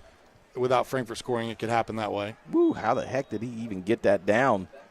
High snap, kick no good, and 33-0. We'll stay here with only 20 seconds to go, but I might have to ask Coach Slicker about that, maybe what the decision was. And of course, maybe that's something that not even crosses the mind, the coach at the time.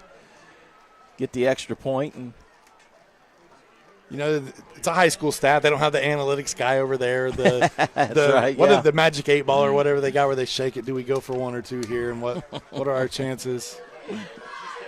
But yeah, Ask me later. I think if I was Coach Slicker there, I would have probably gone for 2. Now, granted, I play a lot in Madden football and I don't punt. Get the running clock and I Hail Mary on 4th and 30. I'm a gambler a little bit in that regard, but 4th and 30, 4th and 50, it doesn't matter. we've just seen I'm throwing it. The reason I say that is we've seen it makes it very difficult on a team if they had any hopes of a comeback. When the clock is running and you're not stopping it on incomplete passes or different things, the game goes by very quick. Absolutely.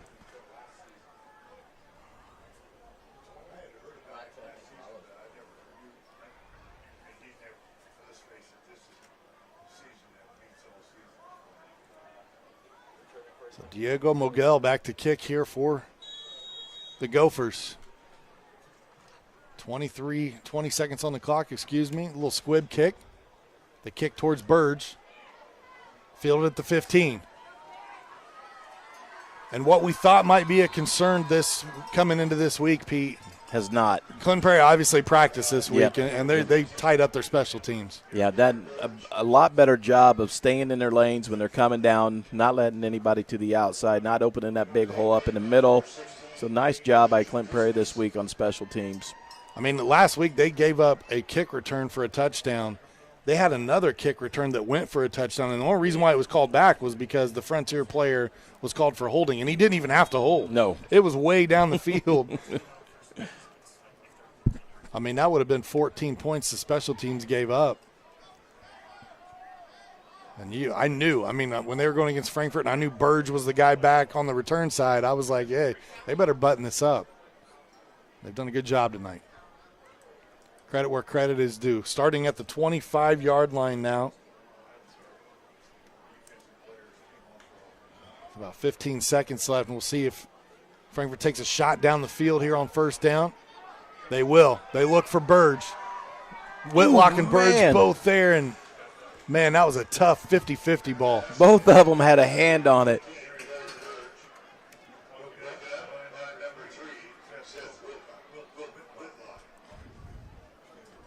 Step in, big throw down the field, and, yeah, look at that. Both players there. We talked about Burge running a great route on defense against Caden Davis in the red zone earlier. That was a great route ran by Seth Whitlock. You got your bell cow back there who's already had 14 carries tonight on the offensive side of things. Pulling double duty there on defense.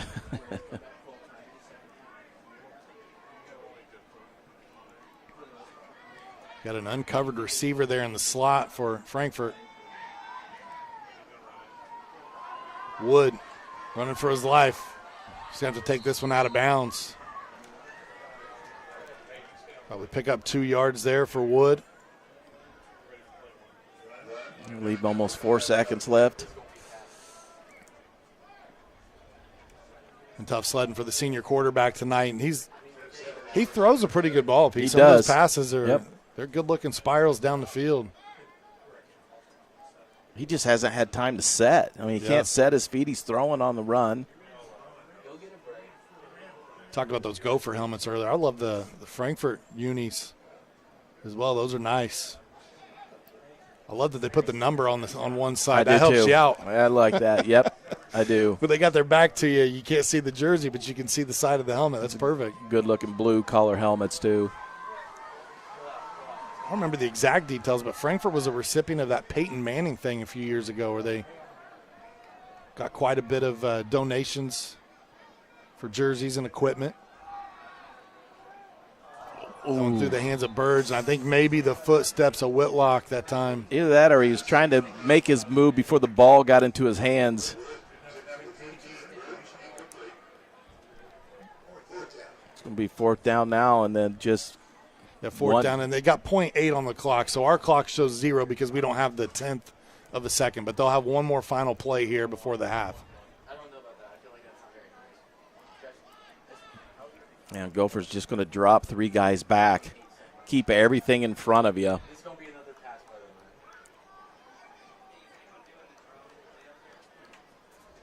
Yeah, all four of their DBs back. Really kind of a nickel or a dime look here from Clinton Prairie.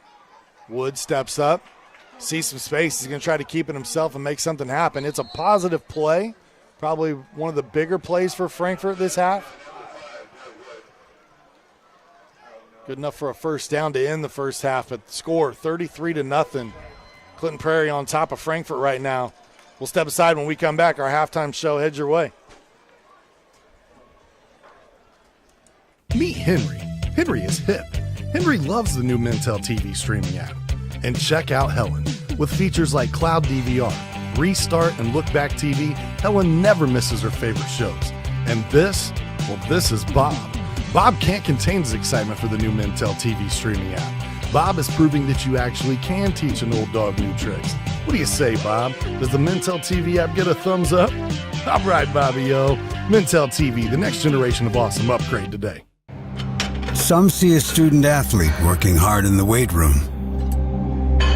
We see a future leader learning there are no shortcuts to success.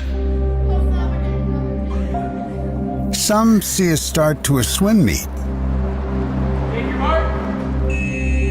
We see the starting blocks for life. Proud to keep education in front of athletics since 1903.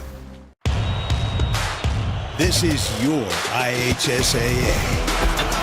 This is your state. This is your high school. This is your athletic association. Fans, I'm IHSA Commissioner Paul Knighty, and we're here to make sure that all of this remains yours. This is your state. This is your community. This is your IHSAA. Frankfort Eagles 976 has bingo every Wednesday night. Early birds beginning at 6 p.m. and regular bingo starting at 7 p.m. Packets are $25 and includes every game you need to play. They also have Saturday bingo the first Saturday of every month, with early birds starting at 4 p.m. and regular bingo starting at 5 p.m. Big game payouts each game with 3 to 4 chances to win different jackpot games each day. Great for individuals or groups because everyone enjoys winning lots of money. You must be 18 years or older to play.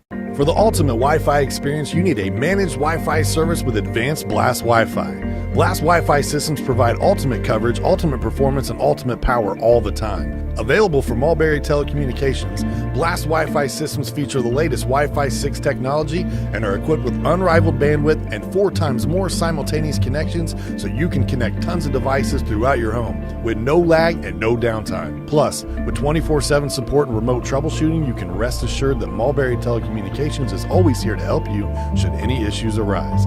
It's the ultimate Wi-Fi experience, and it's a blast. Blast Wi-Fi is now included with Mulberry Telecommunications fiber internet packages. Contact Mulberry Telecommunications at 296-2885 today to get started. I brought you a present. A book. Follow the adventures of the Ardente Dental team as they fight cavities, gum disease, and create beautiful, healthy smiles. Inconceivable. Hello, my name is Dr. Snyder. You cause cavities. Prepare to die. Inconceivable. To make your smile look straight and fine, our braces per month are just $1.99. Inconceivable. You keep using that word, I do not think it means what you think it means. Have fun at Ardente Dental. Some see a student athlete working on a shot. We see a powerful lesson in persistence. Some see a student preparing for success on an exam. We see a student athlete preparing for success in life. Proud to keep education in front of athletics since 1903. The Command IQ app helps me manage the Wi-Fi in every room of the house however I want. Like this room, where my wife talks to her friends in her book club every week. She's my best friend. Time out. Have you seen the abs on the latest Bachelor? My husband used to have abs, but now he just has flabs. I don't know. Now, he says he works out, but I think... It's not a book club meeting, it's a make fun of me meeting. Well, what happens in book club doesn't always stay in book club. So... Oh. Darla? Honey! My Wi-Fi is down. That never happens. Well, that's strange. Well, we'll see if we can get someone to come fix it next month. Okay, but what am I supposed to do about book club? I don't know. Maybe read a book? Command IQ, you're my new best friend.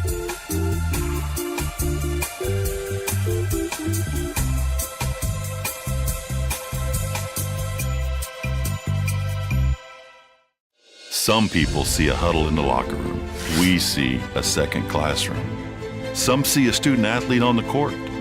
We see a future leader in the community. You see, high school sports in Indiana are special. That's because they're about learning and growing, not just winning and losing.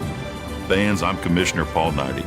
Support education-based athletics in Indiana by buying a ticket to your high school's next athletic event. Welcome you back to the yard here at Frankfort High School at the half. Clinton Prairie leads Frankfort 33-0. As a lot of the football games in the area tonight kicked off an hour later. Extreme heat in Indiana this week. Things will start to cool off next week and get into the 70s before getting back up in the upper 90s again for the weekend. The first half tonight, man, you talk about hot. Clinton Prairie their offensive defense have been on fire these first 2 weeks. They've looked really, really good, Pete. Yeah, their defense especially, man, have been playing really well. And they're just playing off the hook, Sean. It's unbelievable what they've kind of been able to do here tonight. And right now, Frankfort's kind of shot themselves in the foot with some penalties, some mistakes, and every opportunity Clinton Prairie has with one of those, they've taken advantage of it. I want to welcome you into the Day and Ginda halftime show, where they are putting families first. I want to thank Day and Ginda Funeral Home for being the sponsor of our halftime show here tonight from Frankfort High School in the yard. And, again, what can you say? I mean, you look down at the first half and what we've seen, and we'll show you some highlights later in our halftime show. But, Seth Whitlock has 2 touchdowns rushing on the ground.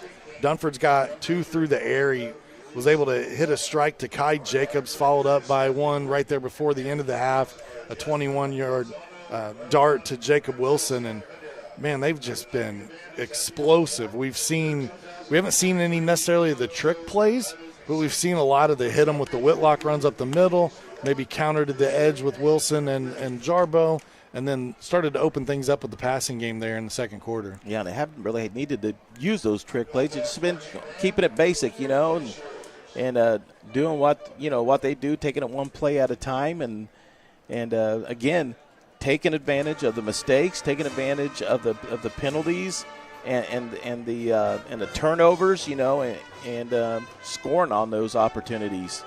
Yeah, you talk about it. They've had 4 turnovers tonight. Have Frankfort 2 of those fumbles. 5. 2 of those fumbles, and then 3 turnover on downs for the Hot Dogs tonight, and then 6 penalties for 40 yards in the first half. It's tough to overcome.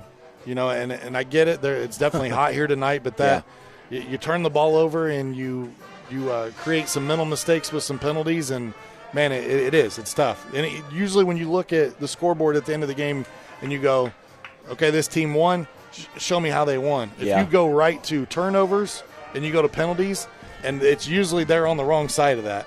Yeah, definitely. It has a lot to do with it. Yeah, we look at our, some of the keys that we went through at the very beginning of this program was, for Clinton Prairie was special teams, and they've showed up here tonight. They've done it really well, and they've been able to cover the football.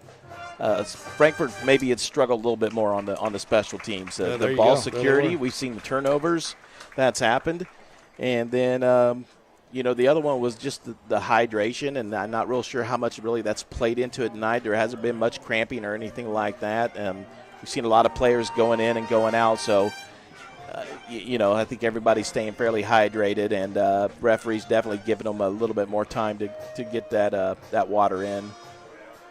We'll take a break in our Day and Ginda Funeral Home halftime show where they're putting family first. And when we come back, we'll get you to some of those Mintel Fiber Fast halftime highlights, and then we'll talk about some of the scores from around the area. You're watching high school football on the ISC Sports Network in cooperation with Hot Dog TV. At the half, Clinton Prairie leads Frankfort 33-0. Frankfort Eagles 976 has bingo every Wednesday night.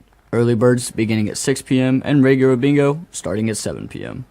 Packets are $25 and includes every game you need to play. They also have Saturday bingo the first Saturday of every month, with early birds starting at 4 p.m. and regular bingo starting at 5 p.m. Big game payouts each game with 3 to 4 chances to win different jackpot games each day. Great for individuals or groups because everyone enjoys winning lots of money. You must be 18 years or older to play. Many communities in rural America are often overlooked as underserved. These communities are being left behind due to lack of internet and access to state-of-the-art technology. That's why Mulberry Telecommunications provides rural broadband services and technology and is growing their presence in north-central Indiana. Because every community deserves infrastructure and beyond. To learn more, contact us today. Some see a student athlete working hard in the weight room. We see a future leader learning there are no shortcuts to success. Some see a start to a swim meet we see the starting blocks for life. Proud to keep education in front of athletics since 1903. Frankfort Eagles 976, serving with the community since 1905. With over 900 members locally, Frankfort Eagles offers something for everyone. Golf leagues, bingo, concerts, kid parties, cookouts, and more. For more information on who we are and what we do, visit FOE.com or stop by Frankfort Eagles at 408 North Main Street, Frankfort, Indiana. Mulberry Telecommunications is proud to announce the next generation in awesome, Mintel TV. With the Mintel TV streaming app, you aren't confined to just your TV, but you need two things: high-speed fiber internet from Mulberry Telecommunications and a Mintel TV subscription. Available on Roku, Fire TV, Apple TV, Android TV, and more, with features that include Cloud DVR, Restart TV, look-back options, and pause live TV. Mintel TV is definitely the next generation of awesome. Current customers, call 765-296-2885 for your free upgrade. New customers, visit Mintel.net to sign up today.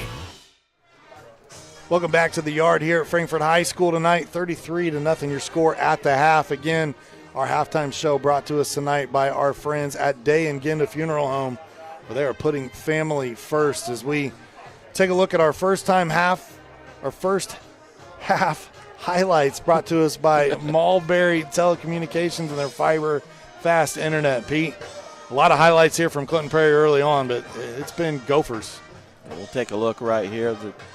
See, this one is a big, stout defense. So they come up here again, and Boggs not able to get it going here tonight for the Hot Dogs.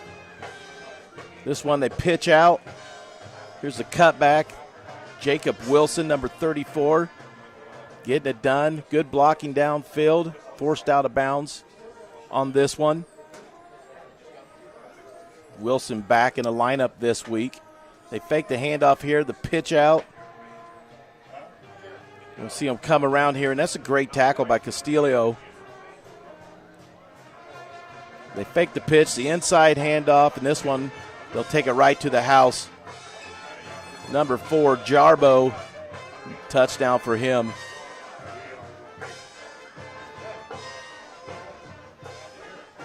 We got the kick return here. This is that group tackle. Everybody down there for the Gophers. We talked about that special teams. Well, there you go, closing out on it. Some positive yards here for Wood, but then here comes Whitlock and swings that arm through and knocks that ball out for the turnover, and Gophers able to recover. Whitlock once again takes it. Good stop there.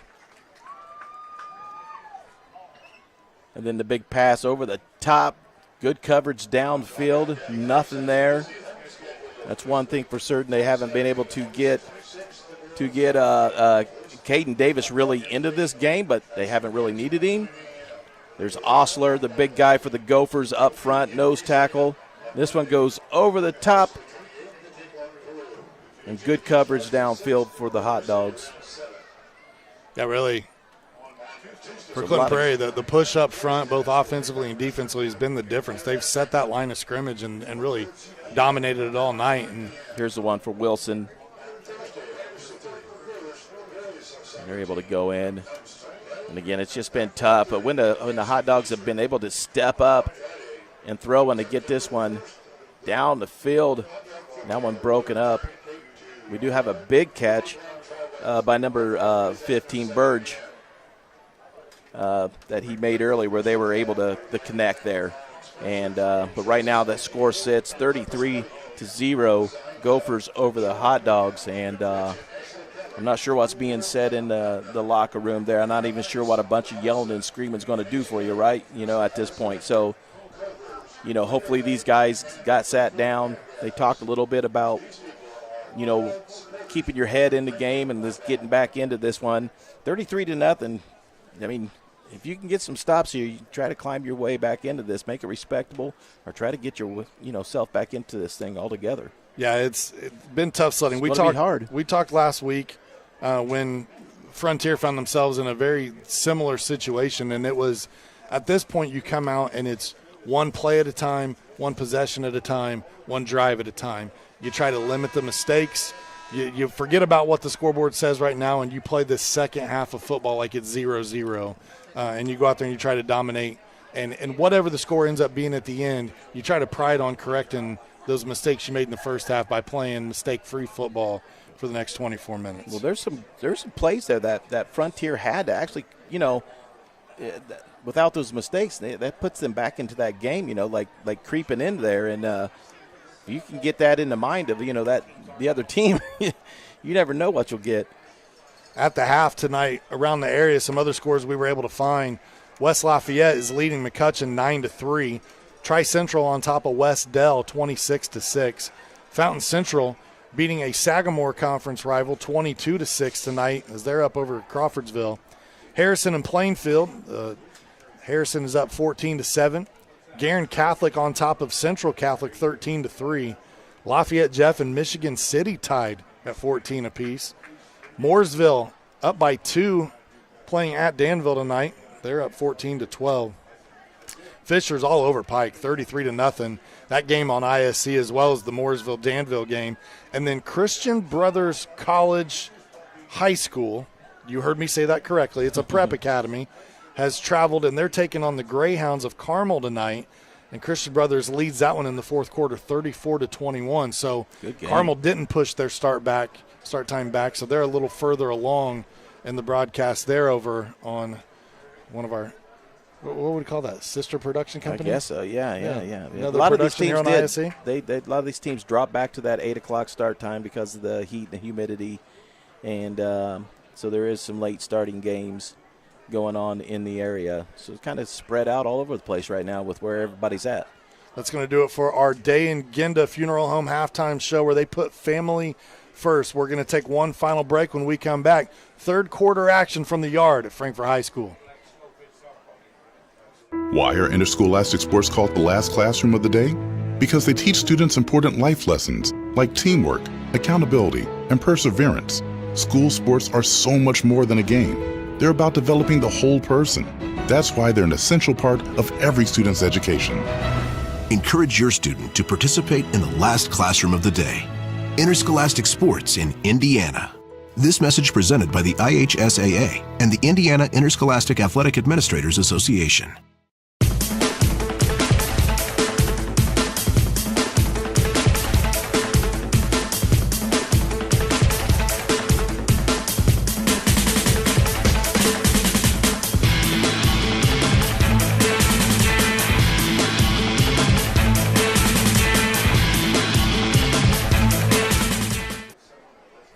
Welcome back to Frankfort High School tonight. Clinton Prairie Gophers, Frankfort Hot Dogs. As we get set for the third quarter, it is 33-0 in favor of the Clinton Prairie Gophers. Sean Walker and Pete Gasho on the broadcast for you here this evening. Want to thank our amazing Hot Dog TV crew for all the hard work they're putting in behind the scenes for us here this evening. Special thank you to Richard Salee and all the students and staff that help make these partnership and productions possible.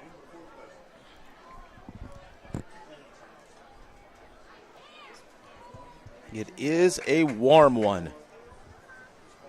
It warms up. We talked about the temperature at kickoff being still in the mid-80s.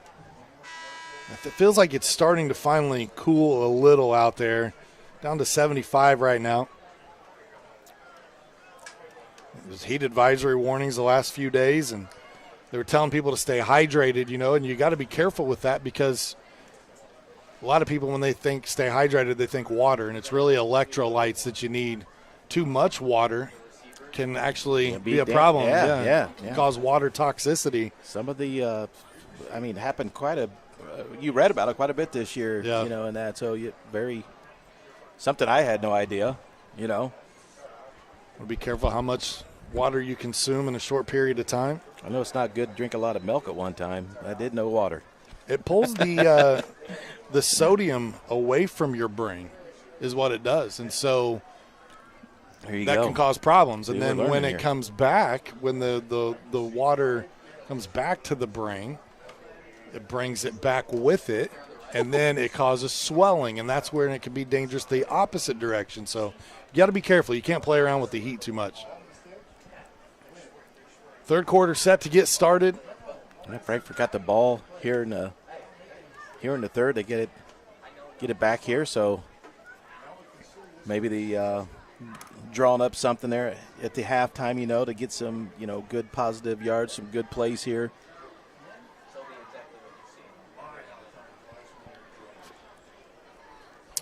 I've got 5 positive offensive plays for the Frankfort Hot Dogs in that first half. That is tough skating. They have basically just as many turnovers and more penalties.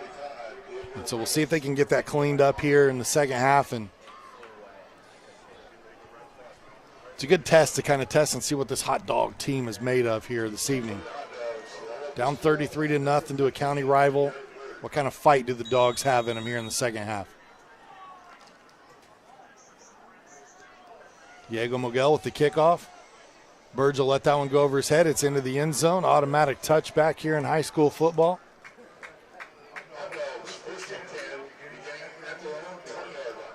So Frankfort will start with the first drive of the second half. Be at their own 20-yard line. Let's get a shot of Lalo Castillo coming off the field, number 3 for Frankfort. It was tough sledding for him in the first half. He had a great first week. He had 5 catches for 73 yards and a touchdown last week, and I think they've targeted him once in the first half here at Frankfort that I can remember.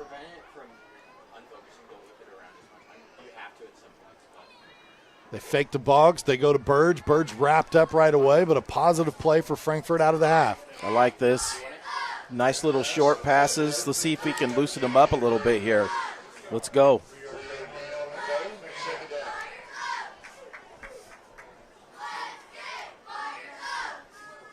Get those hands warmed up.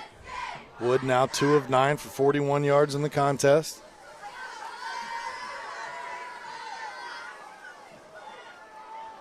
That's Burge's second reception on the night. Frankfort looking to put together a strong drive here to start the second half. Boggs spins off a defender. Spinning a few times. He'll get out to the 25-yard line. Yeah, he may tough have gain of 1. Yeah, may have got 1 out of it, but it was tough to get it. Caleb Boggs tonight, I have him for 11 carries, 11 yards. And it's tough because as soon as he touches the ball, there are jerseys on him. And they always tell running backs, try to make the first person miss, right? But it's tough when there's 4 or 5 of them on you from the moment you touch the football. That's going to be like a 3rd and long 5 now. Boggs needing a little help from that front line to give him some holes to run through. Line him up on the right side this time. Wood keeps it himself, rolls out to the right. Looking for that first down marker, and it looks like he got enough. Man, it was close. Yep, they're going to give it, though. That was close. Good 3rd down run there from Doug Wood. Nice strong run, though. Take a look one more time. Good block right there. Just keeps those wheels going. Well, they signaled first down, but now there is laundry on the field.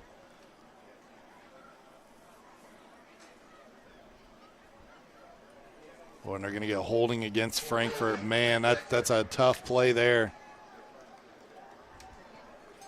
So wipe off the first down.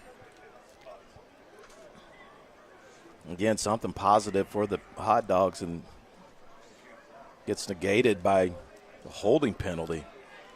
So your 3rd and 5 goes now to 3rd and 15. 7th penalty on the night for Frankfort.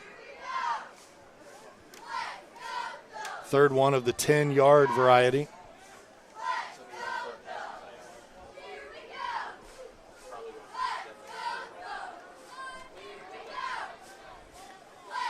So after that penalty, 3rd and 15. Wood with a pitch to Boggs. Boggs trying to find some room. Yeah, made the first man miss and able to get out there and get a couple back, but not much. Again, this defense by the Gophers. Yeah, so 3rd and 13 now. Or 4th and 13, excuse me.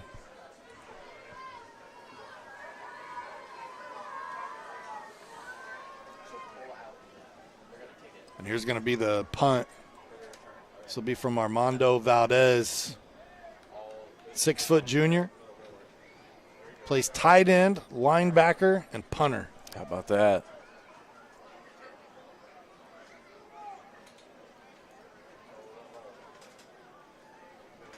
Frankfort realizing they have too many men on the field.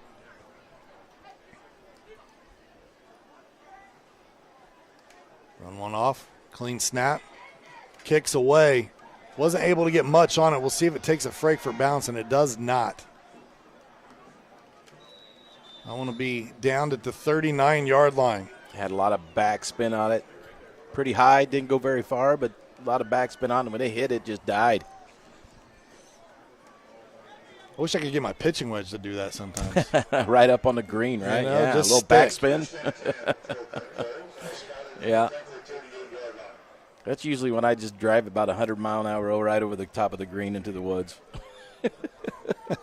Just blade it. Catch too much. Just blade the heck out of it. Tell yourself all the time, stay down. And then you stand up right when you get to the ball. Yeah, I've watched Hank Haney's videos, and I bet he could fix everybody's swing except for mine because mine is broken. All right, back to football. I don't trust it. If the Gophers are able to score on this possession here, it would start a running clock scenario for the rest of the way. There's the pitch. Whitlock takes it, got room, gets to the outside, but a big gain there on first down. Take a look one more time. They pitch it out. A lot of room over on that right-hand side. So a 13-yard gain from Whitlock. Up over 70 yards tonight on the ground. And he has been the bell cow. They gave Jarbo a couple of carries. They've given Wilson a few carries, but, man, it has been Whitlock getting the workload tonight. 15 carries for the senior tailback. Now we get a penalty flag here. This one will look to be against Clinton Prairie. False start, 5 yards will back them up. So first down and 15.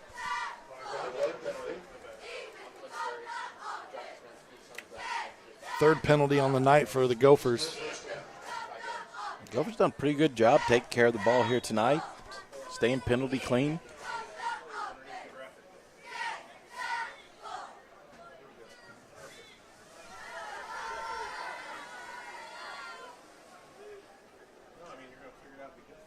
Gophers not in a hurry here, taking their time on this first and 15.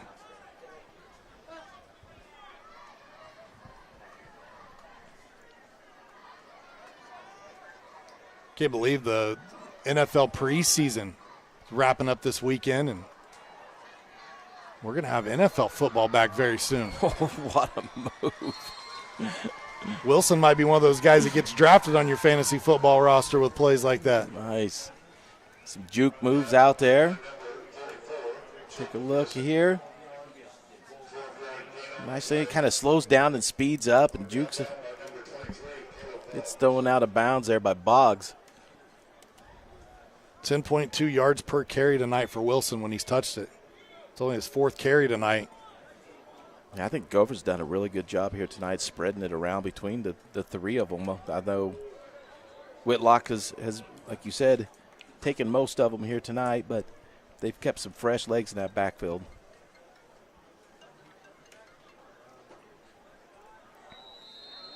Handoff there. I did not see who got the ball that time. Dunford kept it himself. He got the first down. Yeah, enough for the first down, so they'll give him 5 there. What they were looking to do is get that first down.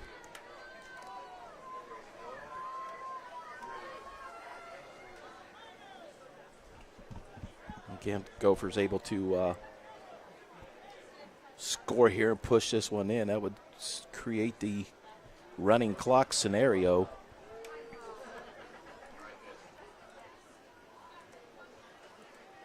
Dunford going to keep it himself again. Good positive gain, 4 or 5 here as he churns it out. That was a good one right there. That even faked me out a little bit. I really thought Jacob Wilson had it.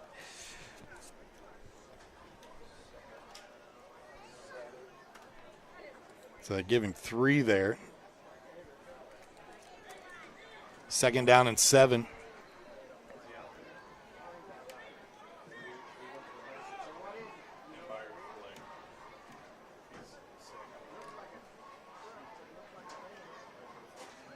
Gophers very slowly and methodically working this 3rd quarter. We've seen Dunford keep it on the last 2 plays. This time he does hand off. Whitlock bouncing off of tacklers. Wow. The official kind of got in the way on that play. He was trying to do his best to get out of there. Nice running again by Whitlock. You watch him run the ball here. Just look at those legs. Keep turning, keep turning. They don't stop. They don't stop. They don't stop. 7-yard gain for Whitlock. Has the ball down to the 5-yard line now. So it'll be 1st and goal or 2nd and goal.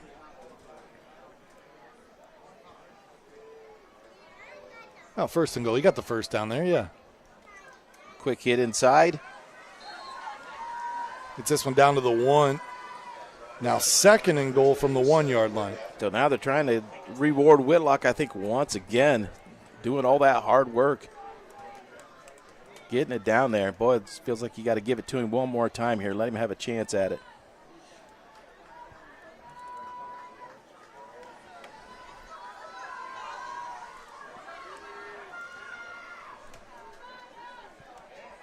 This time, though, looked like a fumble. And then Dunford picked it up and still got in. Gosh, he did. Boy, scooped it up. It was sitting on the ground there for a minute.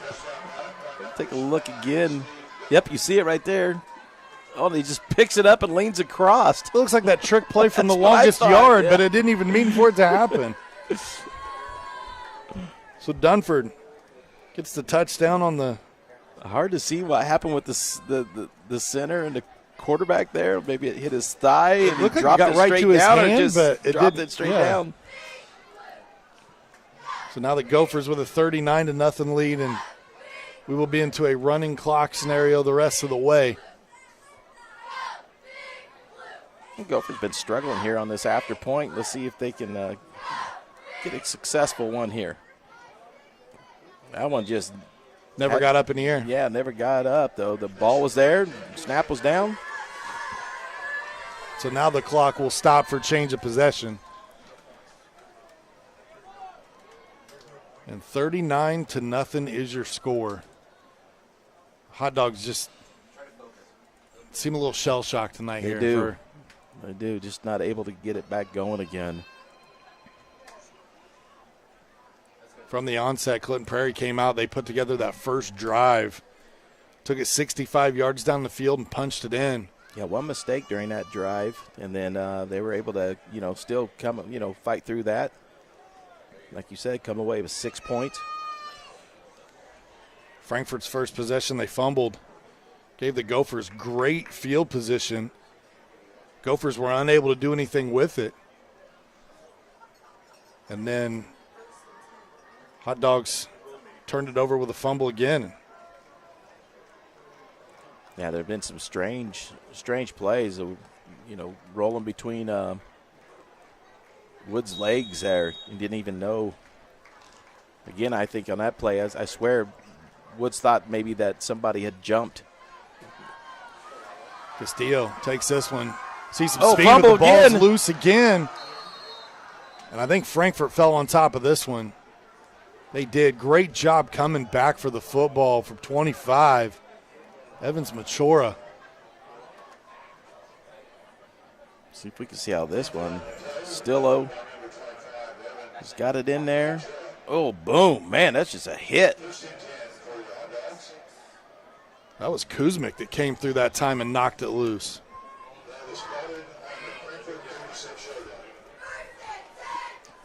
When you look down through this roster for these Gophers tonight, Pete, yes, the seniors are making plays, but you look at Kai Jacobs, he's just a sophomore. We just talked about Gage Kuzmic. He's a freshman. Yeah. Braxton Nails, a junior. Hunter Haynes, just a sophomore. up and down the lineup. Guys just making plays. Now a timeout taken here by Clinton Prairie. I don't know if they didn't have enough guys on the field because I'm seeing Wilson coming out late there from the sideline. Maybe just trying to avoid the penalty. This gives us an opportunity to thank our sponsors, though, here in the third quarter, which we love to do. For Day and Ginda Funeral Home, they believe in putting family first. As active members of the community, they know that when dealing with the loss, seeing a familiar face and being treated like family is important. Day and Ginda Funeral Home will serve your family in a unique and loving way and be the family that you need. For more information about the services Day and Ginda Funeral Homes offer, please visit dayandginda.com. Again, locations in Frankfort, Mulberry, Rossville, Flora.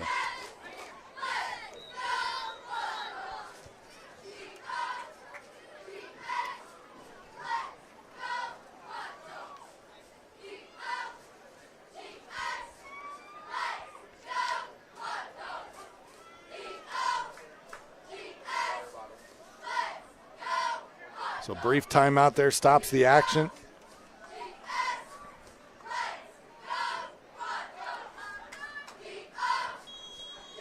First and 10 here for Frankfort. Coach Byer's going to have quite a bit to clean up here this next week in practice with these hot dogs. They go back to Boggs. Met in the middle, 3 or 4 Gophers there again. Pick a number. Yeah, now another flag comes flying in from the sideline over there. I'm not sure what that was, if it's a holding maybe, or not sure if we can slow it down. It looked like a block in the back there maybe from 28. Yeah, could be. Yeah, they're going to call it as a holding. Clinton Prairie's going to decline the penalty. And clock will continue to run here at Frankfort High School.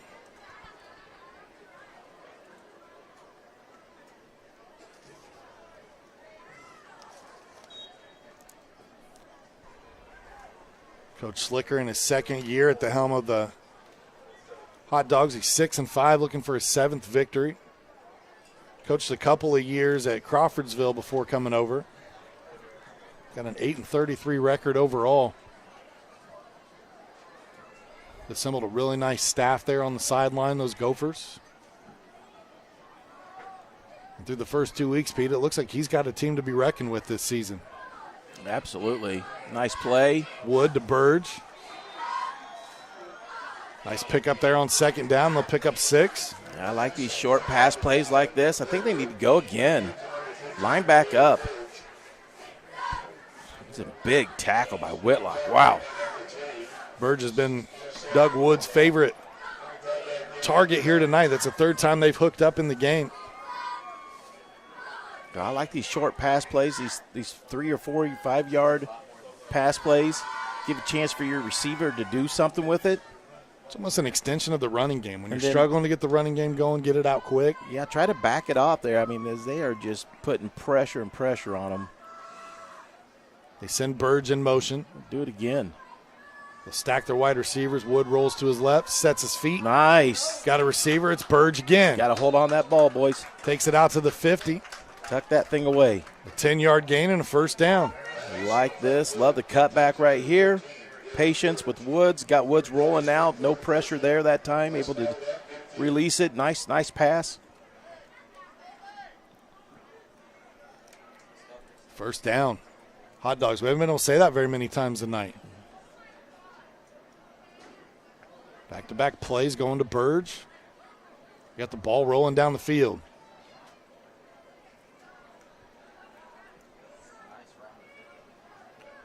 Stay tuned after the game. We'll name our Eagles Clinton County Player of the Game tonight. Good block. Go, go, go, go, go. There's a big run. That's the best run tonight from Boggs. The most space he's had.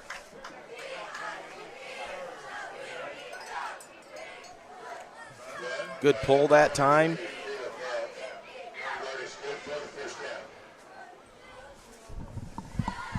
12-yard gain for Boggs.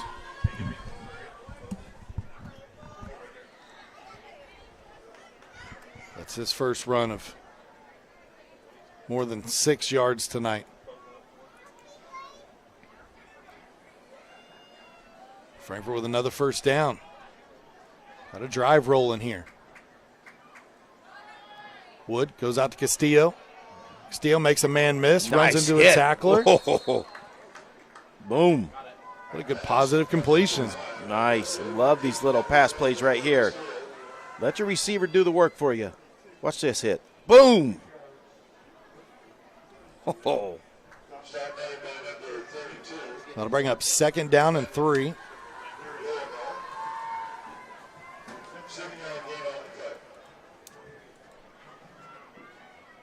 See if they continue to keep it through the air. Do they have enough time to get one more play off?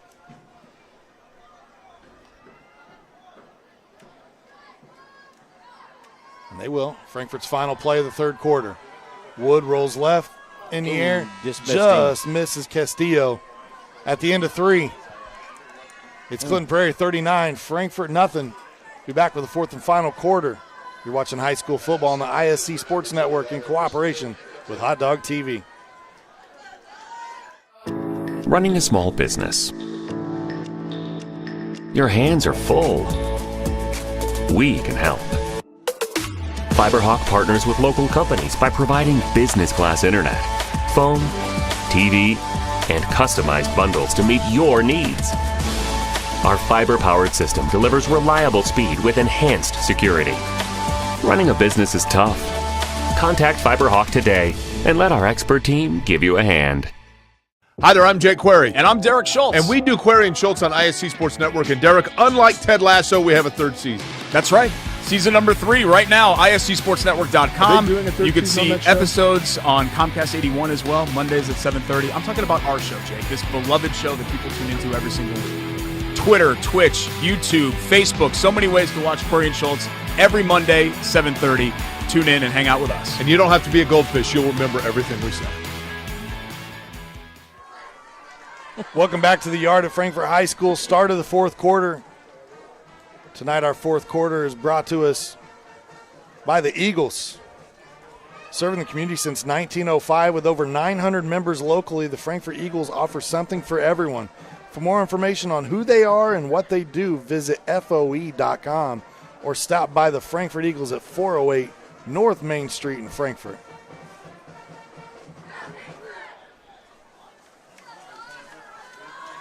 So the quarter flopped. We did have a player down there for Clinton Prairie. It just looked like cramps. They got him stretched out while we were at the break. Yeah, Braxton Nell put a good hit on Doug Wood, but both of them came up a little gimped up, I guess. And but Wood looks like he seems to be okay. Man, it's been a tough night for that young man. A lot of respect for him tonight because he's stayed in there, man. He's in that huddle and he's doing what he can to keep this thing going. It's easy to be a good teammate when you're winning 39-0. That's right. But to see somebody be a good teammate when you're down 39-0, that's kind of what we're seeing here tonight from some of these leaders from Frankfort. We've seen different ones in the huddles as Boggs has got a great run here. Big 3rd down play, and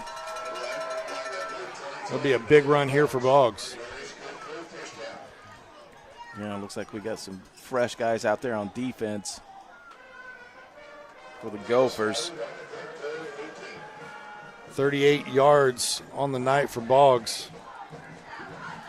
That's a far cry from his 120 he had a week ago, but man, it's his last 3 runs have been nice. We went from having about 13 yards at the half now to having almost 38 here. Another positive run around the edge. They'll pick up 5 here. It'll bring up 2nd down and 5.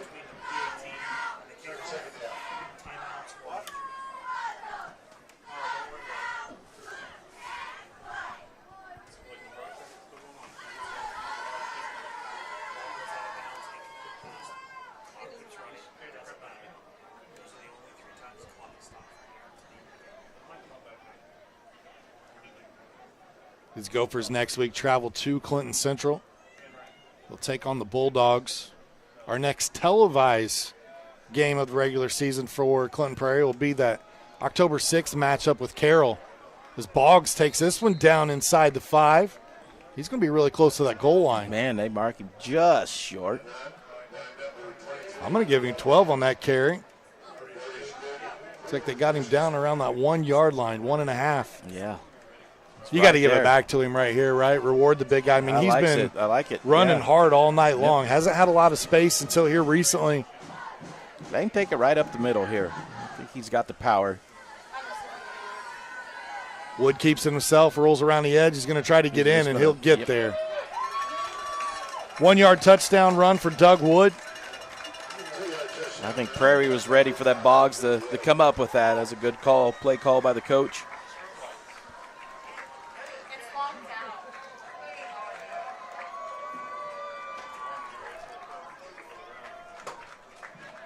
Frankfort's going to stay here and go for 2. Might as well give yourself an opportunity.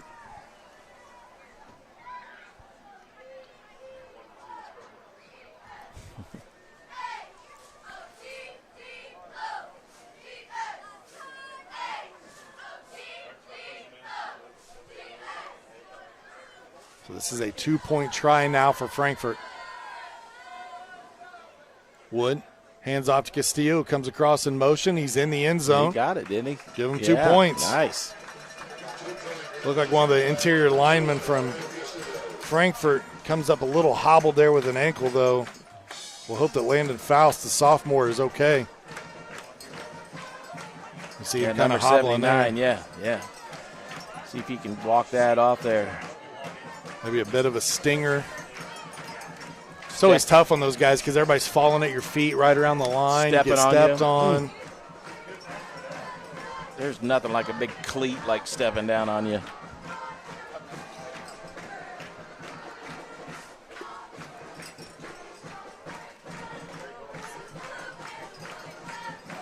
So 39-8 now.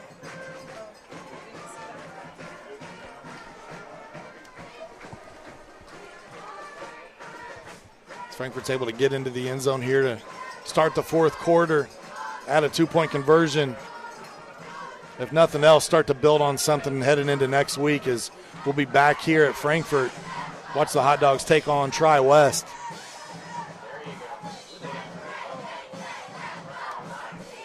Some of those tough Sagamore Conference matchups, the conference itself will kind of be dissolving. A handful of teams sticking around, some teams leaving. We're starting to see a lot of conference shifting going on in the state of Indiana. Yep. As teams get realigned and look for competitive balance. The NCC, they made some changes as Harrison and McCutcheon were both voted out of the NCC, so they were looking for a new home the last time I checked. They decided to keep Lafayette Jeff in, but one of the reasons they cited, at least in the article, is that one goes off the helmet of a Gopher now into the end zone. So that in high school, due to safety, it's an automatic touchback, and if anything gets into the end zone, brings it out to the 20. Yeah. But one of the reasons cited, Pete, was location, right? It was like drive time trying to get there, yet Richmond's still in the NCC, and they're the furthest team away. You had 3 teams in Lafayette. They voted out 2 of the 3. So it just – sometimes you wonder, but that's what the article said. That's all I can go with. That was all the information I was given. Just know things are changing. The Hot Dog will have some new be in a new conference and have some new conference opponents coming soon. The Sagamore's been around as long as I can remember. Yep.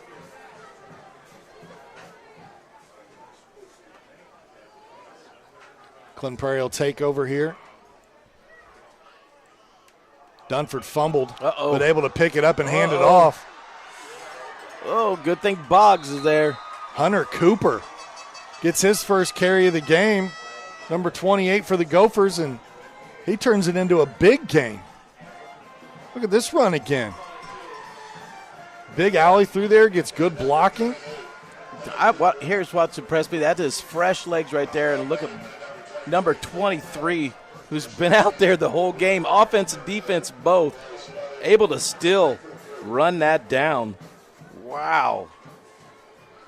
So Cooper, the sophomore, comes in, gets a 38-yard pickup on his first touch on a fumbled snap. Stiff arm here, tackle over on the sideline. That was number 6 for Clinton Prairie now as Connor Rios comes in. We're starting to see some of those underclassmen come into the game and get some time here in the fourth quarter with a running clock.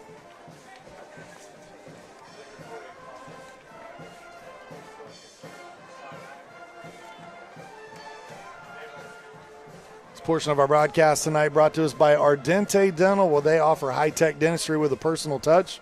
Whether you're a brand new patient or have been with them for years, they're here to serve you. Give them a call at 654-7222 or visit them online at ardentedental.com. Ardente Dental, we bring smiles to life.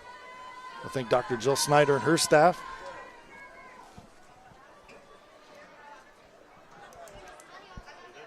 One thing about a running clock is you got to get those sponsor reads in, Pete. We got to keep the lights on. Lights on and bills paid. Hunter Cooper with another carry here. He'll gain 2. He's got 40 yards and 2 carries. Sophomore getting some action here in the backfield.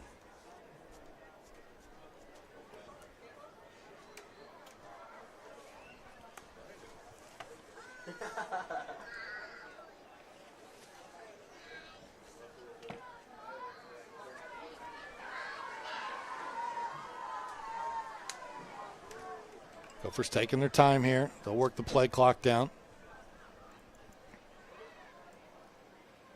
Dunford hands off. Goes right back to Cooper. Falls forward. He'll get 1 yard on this carry.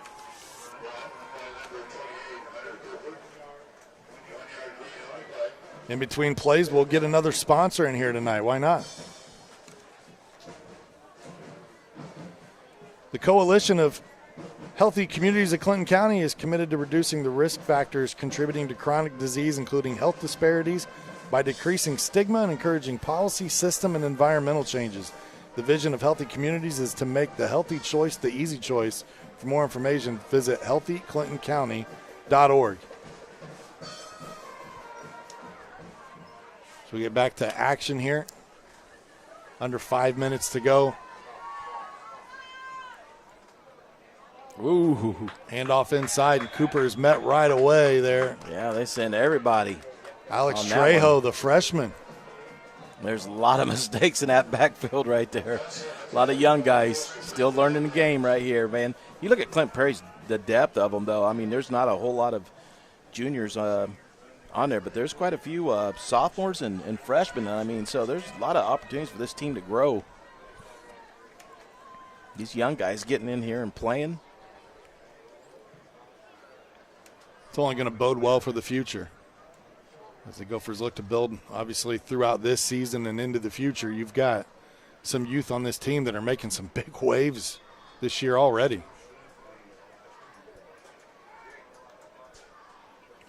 I mean, last week, our player of the game, our Eagles Clinton County player of the game, went to Caden Davis, but you could have picked 5 different players from Clinton Prairie, and you'd have been – nobody would have questioned it because Dunford played really well. Whitlock played well. Kai Jacobs had over 100 yards receiving. I mean, we could have thrown that award everywhere. And then defensively, Osler had a couple sacks. Yep. Haynes was all over the place. Braxton Nail played well last week. I mean, it was a total team effort. And again, here tonight, I feel kind of the same way. You know, there's not glaring stats necessarily when I look down tonight of what we've kept so far. Is Wood looking for a receiver there. And missing Fisher. Yeah, number 6 for Clinton Prairie. That was right over his head. But I feel like tonight the Gophers have been steady in their approach. Yeah, a team effort.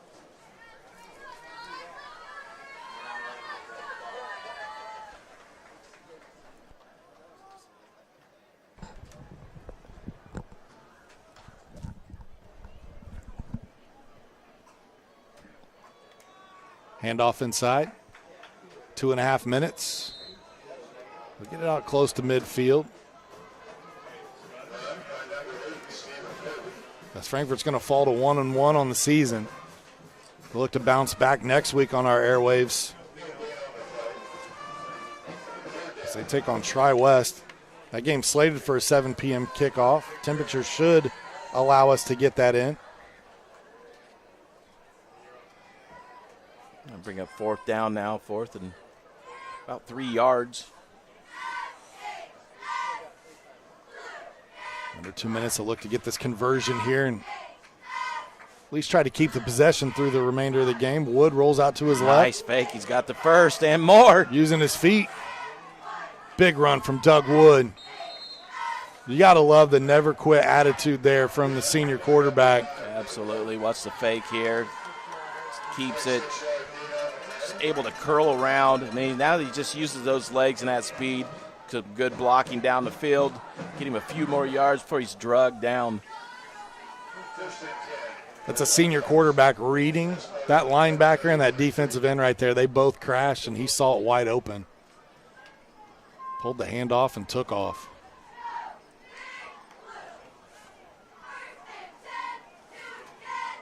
Wood. Oh, for drop the down. handoff here. It's on the ground, and Wood's got it. Somehow Doug Wood was able to pull that back between his legs and keep possession for Frankfort. It did look pretty, but, oh, gosh, don't want to see this, though. Got a little stinger. Got to try to walk that one off. Looked like maybe a got calf cramp. there. Yep. He's trying to get it out.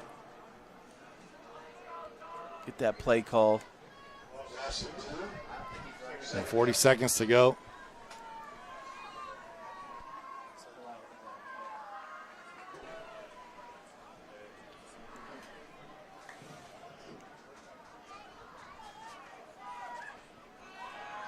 Wood back to throw, looking up top. He's got Burge. Oh, just off the fingertips in the end zone. Oh, man. And that could be the final play of the game here, as it's going to take a few to get back to the line of scrimmage. And with the score being where it's at, we have that running clock. Yeah, Elijah Edwards defending against it, and he got his hand up there, tipped that up. Well done. And that's going to do it. It's going to do it tonight for Go ahead. our broadcast here from Frankfort High School in the Yard. Clinton Prairie tonight, 39-8. As they take down their county rivals in Frankfort, Clinton Prairie improves to 2-0 on the season. Tonight, our Eagles player of the game. Clinton County player of the game is going to be Seth Whitlock from the Clinton Prairie Gophers. Want to thank the Eagles for their sponsorship of our Clinton County players of the game for the entire season. And this week, Seth Whitlock wins that honor, number 3 for Clinton Prairie. He's in that crowd somewhere down there. 17 carries tonight, unofficially 83 yards, 2 touchdowns for him. He was nice and steady in the backfield, and you can see him coming through on the line right there. So congratulations to Seth Whitlock. There he is. Eagles Clinton County player of the game. Pete, your final thoughts as we wrap things up here from Frankfort High School. Yeah, there's some tape. They got to go back for the hot dogs. Go back, review that tape, and look at those mistakes and kind of what went wrong here tonight. They'll be able to fix those and get back out there and try to get a victory next week for them. But congratulations to Gophers for getting this victory here tonight on the road. Again, on the road next week, and a really good chance for them to actually go 3-0 at the start. So good chance. Tonight our game was brought to us by our friends at the Eagles, number 976. They are people helping people. By Day and Genda Funeral Home, proud supporters of high school athletics in Clinton and Carroll County. By FiberHawk, fiber fast internet. Visit fiberhawk.com. By Healthy Communities of Clinton County, making the healthy choice the easy choice. And by Mulberry Telecommunications, Mintel Fiber Services offer the best gig in town. That's going to do it for our coverage tonight from Frankfort High School. Our final score, 39-8 in favor of Clinton Prairie. For Pete Gasho, our entire staff at the ISC Sports Network, Richard Slee, and the students of Hot Dog TV, I'm Sean Walker. We appreciate you tuning in. I hope you'll join us next week. Have a good night, everyone. This is your IHSAA. This is your state. This is your high school. This is your athletic association. Fans, I'm IHSA Commissioner Paul Knighty, and we're here to make sure that all of this remains yours. This is your state. This is your community. This is your IHSAA. Why are interscholastic sports called the last classroom of the day? Because they teach students important life lessons like teamwork, accountability, and perseverance. School sports are so much more than a game. They're about developing the whole person. That's why they're an essential part of every student's education. Encourage your student to participate in the last classroom of the day. Interscholastic sports in Indiana. This message presented by the IHSAA and the Indiana Interscholastic Athletic Administration.